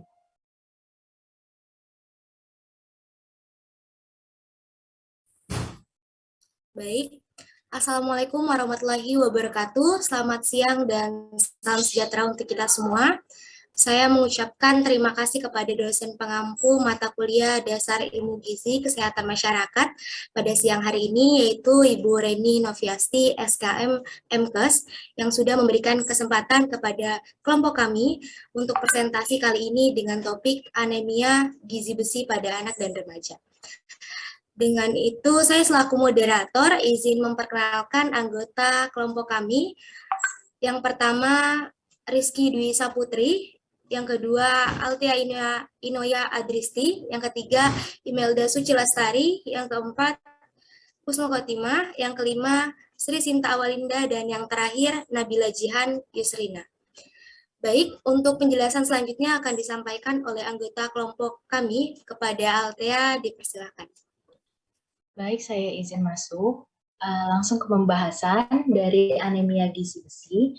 Secara umum, anemia adalah suatu keadaan di mana kadar hemoglobin dalam darah itu kurang dari normal. Biasanya anemia ini dikelompokkan berdasarkan kelompok umur, jenis kelamin, dan juga kehamilan. Nah, sebagian besar anemia ini disebabkan oleh kekurangan satu atau lebih zat gizi esensial, seperti zat besi, asam folat, B12 yang digunakan dalam pembentukan sel-sel darah merah. Untuk anemia defisiensi besi atau anemia gizi besi sendiri adalah anemia yang terjadi akibat kekurangan zat besi dalam darah. Artinya konsentrasi hemoglobin dalam darah berkurang karena terganggunya pembentukan sel-sel darah merah akibat kurangnya kadar zat besi dalam darah.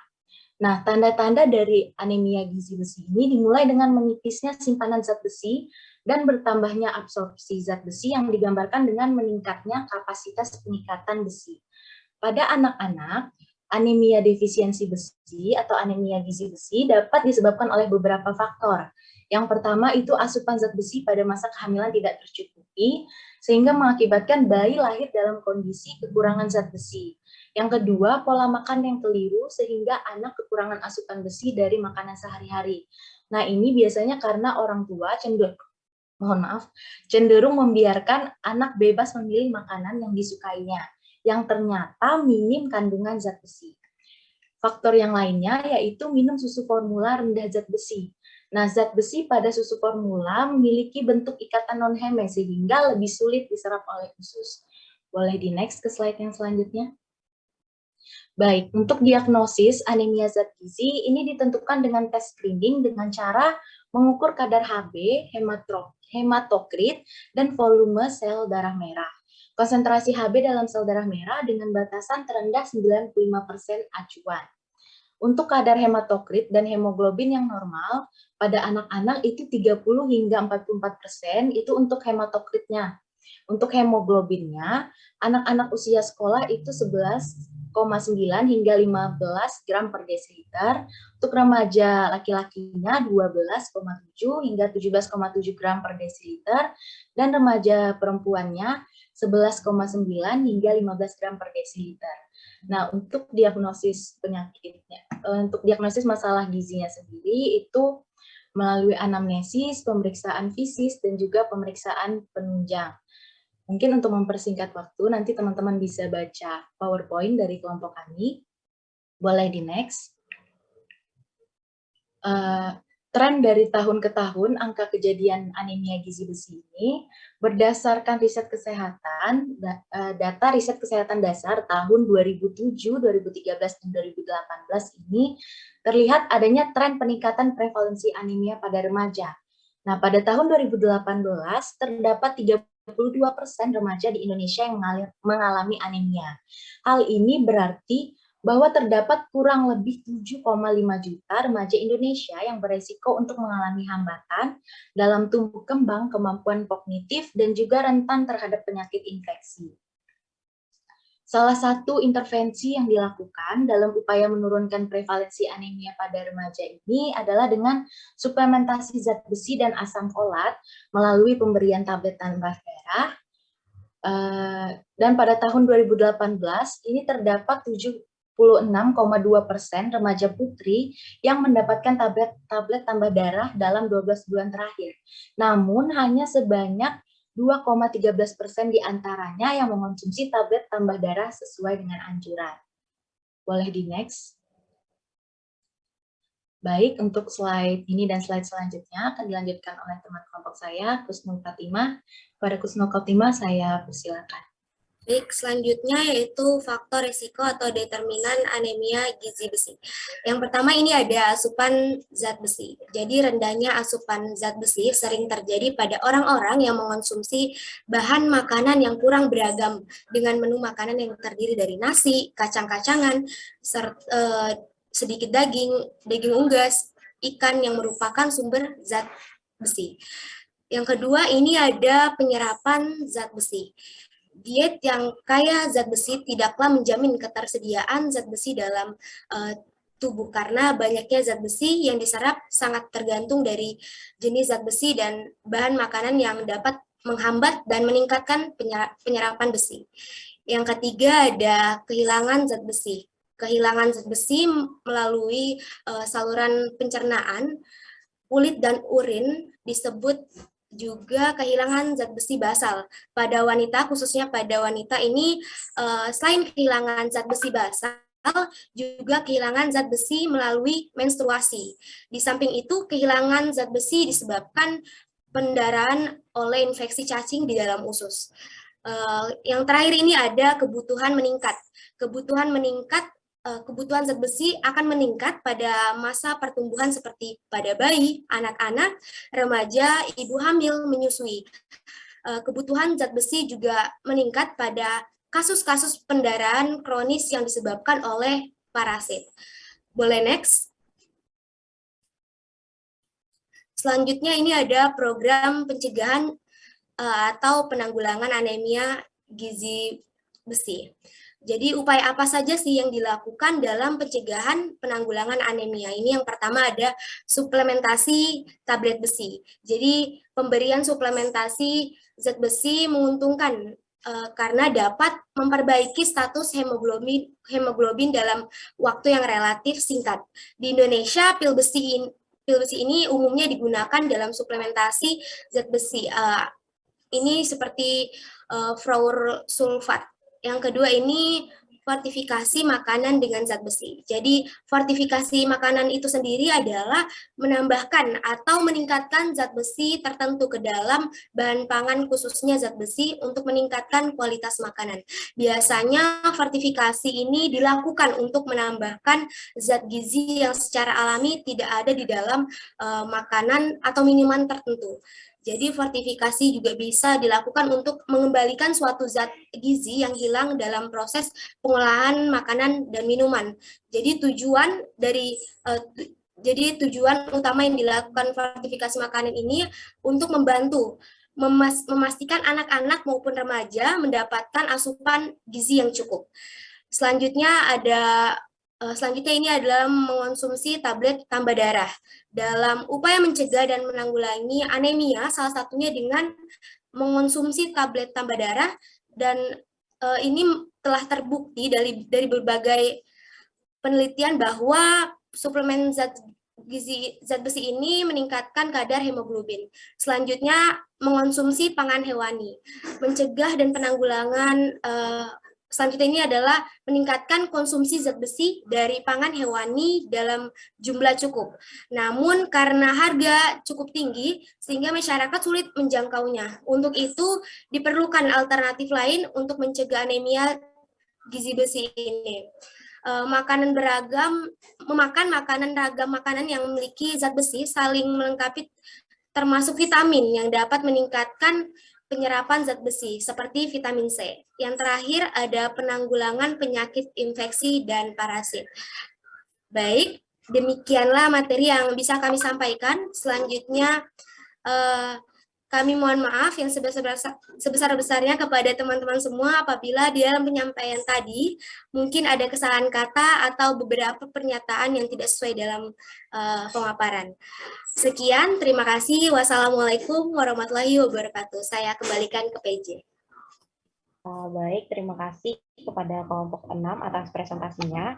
Kemudian karena sudah ada 3 kelompok yang melakukan presentasi, di mana 3 kelompok tersebut ada kelompok 4 yang mempresentasikan tentang kwashiorkor, kemudian ada kelompok 5 tentang obesitas, dan kelompok 6 tentang anemia gizi besi pada remaja dan anak. Nah, jadi untuk teman-teman yang ingin bertanya, saya persilahkan.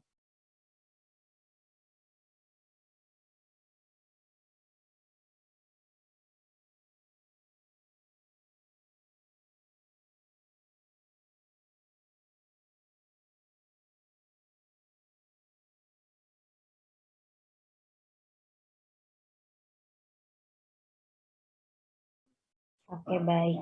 Jadi di sini sepertinya sudah lumayan banyak yang ingin bertanya. Jadi di sini ada Syarifah Anissa. Saya persilahkan untuk bertanya dan boleh disebutkan pertanyaannya kepada kelompok berapa ya. Terima kasih. Baik, terima kasih atas kesempatannya, Nada. Sebelumnya, saya Syarifah Anissa, perwakilan dari kelompok 7, izin bertanya kepada kelompok 4.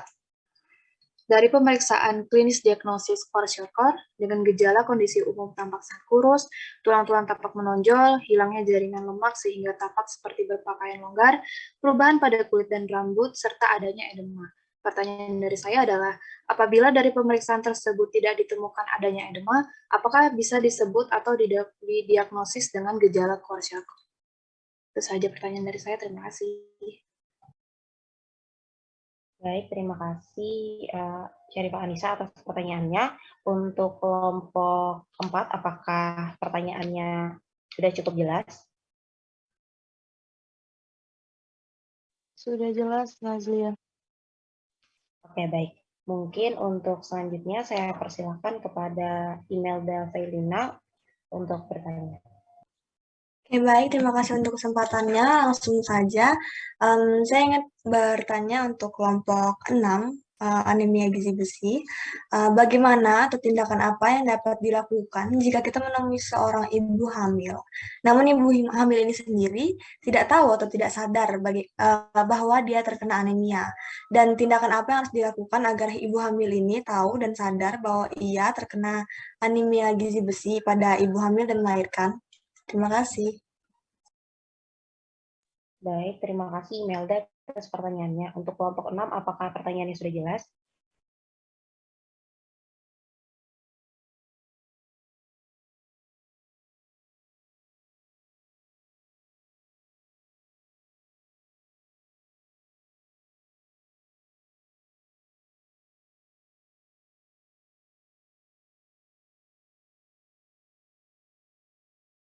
Baik, mungkin saya lanjutkan saja kepada Ginting Rael Elina, saya persilahkan.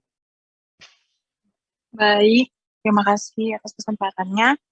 Saya Ginting Rahel, perwakilan dari kelompok 4, izin bertanya kepada kelompok 5. Tadi di dalam slide sudah dijelaskan bahwa obesitas adalah suatu keadaan patologis terdapatnya penimbunan jaringan lemak tubuh secara berlebihan. Pertanyaannya, jenis lemak apa yang harus dihindari agar tidak terjadi gangguan kesehatan? Mungkin itu saja, terima kasih. Baik, terima kasih Ginting atas pertanyaannya. Mungkin saya lanjutkan kembali kepada Melisa, saya persilahkan. Baik, terima kasih kesempatannya. Saya Melisa, perwakilan dari kelompok 1, izin bertanya kepada kelompok 6. Apa dampak yang ditimbulkan jika seseorang mengalami anemia gizi besi? Terima kasih.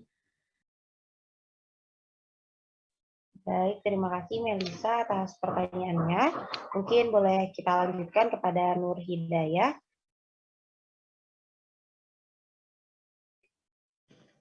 Baik, terima kasih atas kesempatannya. Saya perwakilan dari kelompok 1 izin bertanya pada kelompok 5. Tadi ada disebutkan bahwa obesitas lebih banyak diderita anak-anak dan orang dewasa. Pertanyaan saya, jika seseorang mengalami kehamilan dengan kondisi tubuh yang bisa dibilang obesitas, apakah ada resiko yang akan dialami bayi dan si ibu? Mungkin cukup itu saja. Terima kasih. Baik, terima kasih kepada Nur Hidayah. Mungkin untuk pertanyaan terakhir saya persilakan kepada Belinda. Baik, terima kasih Nada. Sebelumnya perkenalkan saya Belinda dari kelompok 9, izin bertanya ke kelompok 4. Mengapa anak yang mengalami kwashiorkor mengalami pembengkakan di bagian tubuhnya? Mungkin itu saja, terima kasih. Baik, terima kasih kepada Belinda atas pertanyaannya. Mungkin teman-teman dari kelompok 4, 5, maupun 6 bisa sambil berdiskusi. Jadi saya beri waktu mungkin sekitar 2-3 menit. Terima kasih.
Baik, saya persilakan kepada Najwa.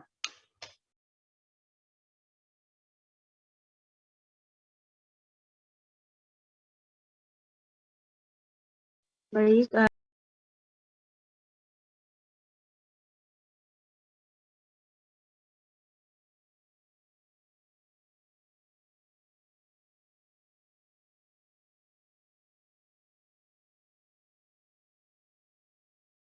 Baik, kepada Najwa saya persilakan. oh ya, saya Najwa Safira mau menjawab dari pertanyaannya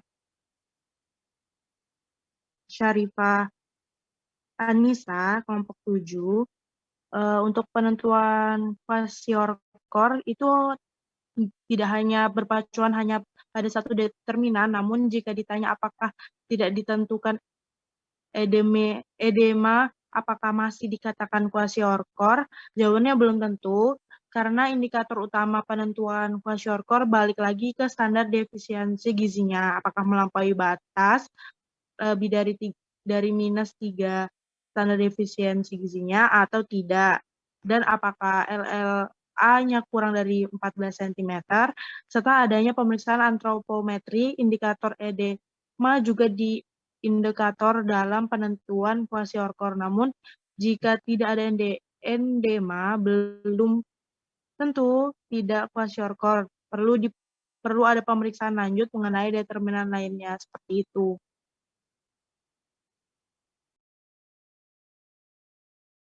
Baik, dari kelompok 4, apakah masih ada tanggapan?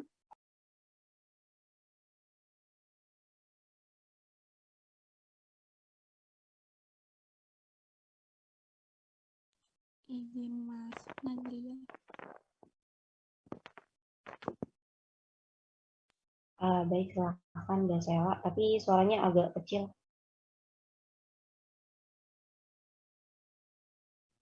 Izin masuk, apakah suaranya terdengar? Terdengar. Baik, sebelumnya terima kasih. Izin menambahkan sedikit mengenai pertanyaan Syarifah Ica tadi, terkait jawabannya Najwa tadi, mungkin ada tambahan sedikit. Karena kalau misalnya dia tidak endema, apakah pas tidak kwashiorkor ataupun apakah dia kwashiorkor? Mungkin jadi begini, dari kwashiorkor sendiri kan disebabkan karena adanya kekurangan protein, yang bila mana apabila protein tadi tidak cukup dengan baik, maka akan menyebabkan bergesernya ke area tubuh yang tidak seharusnya, sehingga menyebabkan akumulasi pada jaringan atau menimbulkan pembengkakan yang tidak seimbang di daerah dinding-dinding kapiler atau menyebabkan endema. Jadi sebenarnya untuk penentuan endema dan kwashiorkor ini bukan endema yang menyebabkan kwashiorkor, tapi terindikasi kwashiorkor dulu, baru nantinya akan menyebabkan endema. Mungkin seperti itu, takutnya ada kesalahpahaman atau terbalik. Mungkin itu saja dari kelompok 4. Terima kasih. Baik, terima kasih kepada kelompok 4 atas jawabannya. Mungkin saya lanjutkan dari teman-teman kelompok 4, 5 maupun 6 bisa menjawab pertanyaan dari teman-teman yang sudah bertanya. Terima kasih. Baik, izin menjawab untuk pertanyaan kelompok 1 tadi, dan sebelumnya mohon maaf matikan kamera karena jaring saya tidak stabil. Nah, untuk pertanyaan tadi, apa dampak yang ditimbulkan jika seseorang ini mengalami anemia gizi besi? Nah, menurut American Family Physician, seseorang yang mengalami anemia defisiensi zat besi ini beresiko alami masalah kognitif. Hal ini mengakibatkan terhambatnya pertumbuhan, perkembangan kecerdasan, dan juga mempengaruhi fungsi tubuh secara normal. Nah, dilansir dari situs halaman Ikatan Dokter Anak Indonesia, anak yang mengalami anemia defisiensi zat besi ini rentan mengalami masalah pada pertumbuhan serta perkembangan anak. Nah, kondisi ini juga mampu menurunkan sistem kekebalan tubuh pada tubuh anak sehingga anak ini rentan alami infeksi. Nah, anemia defisiensi besi ini yang tidak segera diatasi dapat menimbulkan dampak pada penurunan daya konsentrasi anak dan prestasi belajar anak. Untuk kelompok 1, apakah cukup? Baik, terima kasih.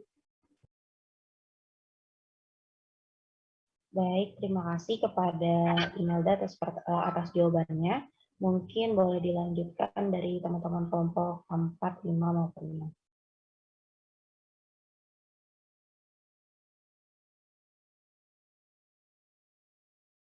Baik, saya persilakan kepada Syarifah Rugaya.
Baik, terima kasih.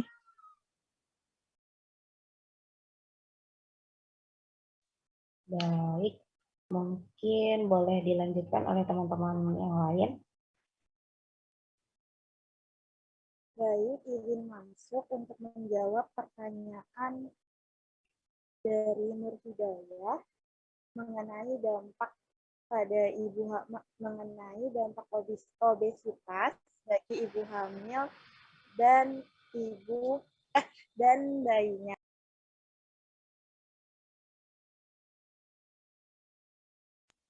Sebelumnya perlu diketahui bahwa dampak obesitas bagi ibu hamil adalah dapat meningkatkan risiko alami komplikasi kehamilan yang lebih tinggi dibandingkan ibu hamil dengan indeks massa tubuh normal. Komplikasi kehamilan tersebut antara lain diabetes mellitus, hipertensi, preeklamsia atau keracunan kehamilan, persalinan secara sesar, berat badan mempertahankan pasca melahirkan, trombosis atau pembuluh darah, dan keguguran. Selain itu, ada juga yakni sulitnya untuk menurunkan berat badan pasca melahirkan. Salah satu faktor yang membuat berat badan ibu sulit turun pasca melahirkan adalah diabetes mellitus gestasional yang berhubungan dengan resistensi insulin yang terus-menerus dan pada akhirnya akan menimbulkan obesitas dalam jangka waktu yang panjang.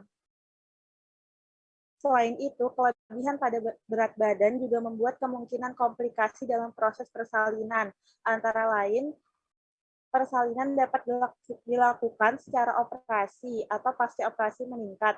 Komplikasi dalam operasi dan pasca operasi yang mungkin terjadi antara lain adalah pendarahan yang berlebihan, durasi operasi lebih dari 2 jam, infeksi luka operasi terbuka dan endometris atau radang endometrium. Tak hanya itu, ternyata ibu dengan berat badan lebih juga jarang untuk mempertahankan ASI, sehingga sangat disarankan untuk menjaga berat badan sebelum hamil dengan asupan nutrisi dan olahraga yang teratur. Lalu untuk bayinya adalah kemungkinan bayi akan mengalami kelainan bawaan seperti cacat pada saraf tulang belakang maupun penyakit jantung bawaan. Tidak hanya itu, janin juga lebih berisiko meninggal dalam kandungan atau stillbirth. Obesitas selama kehamilan juga bisa meningkatkan risiko ibu hamil melahirkan bayi dengan berat badan berlebih atau makrosomia. Makrosomia akan meningkatkan risiko cedera selama persalinan. Misalnya, bayi tersangkut di jalan rahim atau ibu mengalami pendarahan. Mungkin sekian jawaban yang dapat kami berikan. Apakah sudah menjawab untuk Nur Hidayah? Baik, sudah cukup terjawab. Terima kasih, Alia. Terima kasih kembali. Baik, terima kasih. Mungkin kalau saya tidak salah ada 2 pertanyaan lagi. Jadi untuk 2 pertanyaan tersebut bisa dilanjutkan untuk kelompok 4, 5 maupun 6 untuk menjawab. Terima kasih.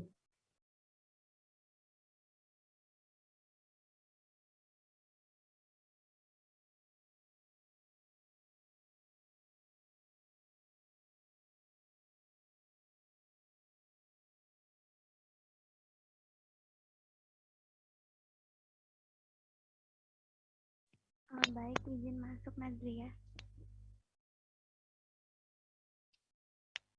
Jadi saya perwakilan dari kelompok 6 ingin menjawab pertanyaan dari saudari Imelda Faye.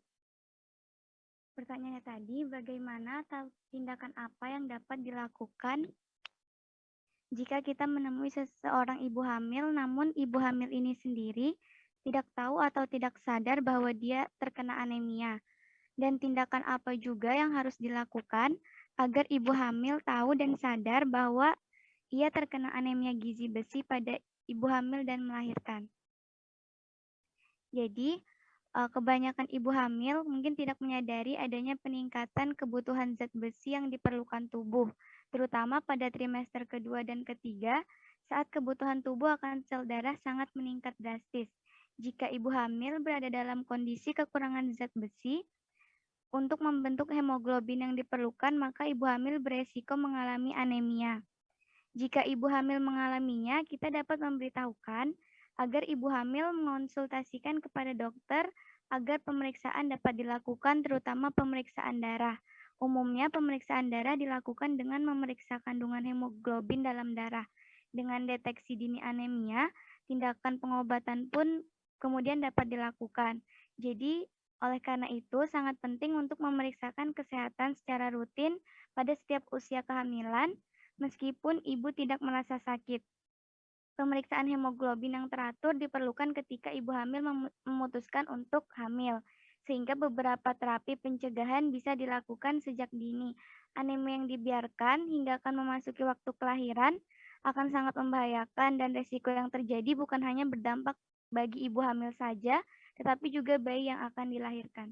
Mungkin itu saja jawaban dari kami. Mohon maaf bila terdapat kekurangan. Assalamualaikum warahmatullahi wabarakatuh. Waalaikumsalam warahmatullahi wabarakatuh. Terima kasih kepada Jihan atas jawabannya. Mungkin untuk pertanyaan terakhir saya persilahkan kepada anggota kelompok yang ingin menjawab.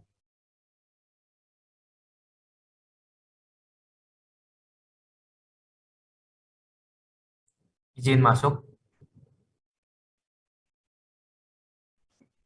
Silakan, Giri. Baik, saya akan menjawab pertanyaan dari Belinda. Saya ulangin.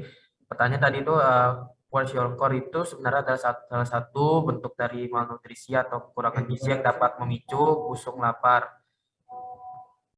Dari kondisi ini dapat dicirikan dengan perut buncit dan biasanya terjadi karena penderitanya kekurangan protein dan kebanyakan hanya mengkonsumsi karbohidrat. Jadi jawaban dari kelompok 4, jawaban dari kami yaitu anak yang mengalami pembengkakan atau edema dikarenakan protein yang tidak tercukupi dengan baik menyebabkan cairan di pembuluh darah keluar dan bergeser ke area tubuh yang tidak seharusnya. Kemudian tuh dia menumpuk sehingga menyebabkan pembengkakan yang dimana cairan tersebut akan terakumulasi pada jaringan. Kondisi ini juga dapat membuat cairan tidak seimbang di dinding kapiler sehingga akan menyebabkan retensi cairan atau edema. Mungkin itu saja jawaban dari kelompok 4. Dari Belinda, apakah jawabannya bisa diterima? Baik, terima kasih Giri atas jawabannya sudah menjawab. Terima kasih juga Nada. Terima kasih.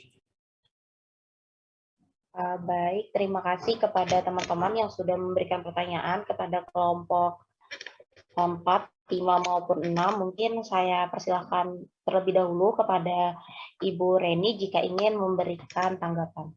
Terima kasih. Baik, terima kasih Mbak Nur Nasliatun. Terima kasih adik-adik kelompok 4, 5, 6 sudah mempresentasikan materinya. Mungkin terakhir yang perlu saya klarifikasi mungkin atau beri tanggapan terkait marasmus, kwashiorkor, dan busung lapar. Nah, jadi yang perlu adik-adik tekankan ketiga kondisi ini adalah bentuk komplikasi dari gizi buruk atau bentuk bagian dari gizi buruk. Ya, makanya saya tidak spesifikkan ke gizi buruk, jadi hanya ada stunting atau pendek, wasting atau kurus, dan gizi buruk. Ya, sebenarnya ada gizi buruk atau kita biasa sebut kurang energi protein atau CAP. Nah, sekarang kita lebih ke arah bentuk kondisi atau komplikasinya, yaitu tadi marasmus, kwashiorkor, dan busung lapar. Nah, yang perlu ditekankan adalah marasmus ini, jadi ada sedikit perbedaan di antara ketiganya.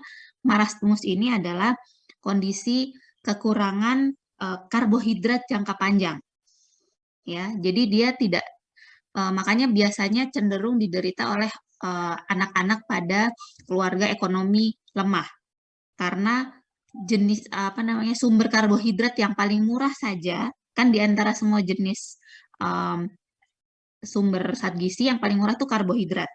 Nah, karbohidrat saja dia tidak bisa konsumsi ya, ubi misalnya. Nah, ini tanda bahwa dia berada di ekonomi lemah. Nah, itu efeknya kalau jangka panjang terjadi marasmus. Marasmus itu ditandai dengan dia seperti tua ya, sangat kurus, kering, seperti kulit hanya membalut tulang, keriput, kemudian identik dengan baggy pants ya. Jadi si marasmus ini identik dengan baggy pants yang tadi disampaikan bahwa kelihatan kalau dari belakang, mohon maaf, bagian bokongnya itu sampai terlihat seperti pakai celana longgar. Karena kulit bokongnya itu sampai bergelambir, saking sudah tidak adanya otot di sana. Nah, itu identik dengan marasmus. Kwashiorkor itu identik dengan kekurangan protein jangka panjang.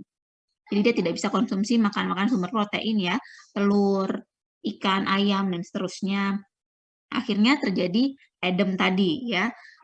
Jadi cairan yang mestinya terdistribusi dengan baik di sel-sel, itu dia menumpuk di beberapa, tadi kalau disampaikan Mas, saya nggak tahu kenapa dipanggil Gary ya, karena di tulisannya sih namanya Mas Ahmad Ashari. Nah, di situ terjadi pergeseran, jadi si cairan itu menumpuk dan masuk ke dalam sel, dia biasanya tertumpuk di kaki dan di bagian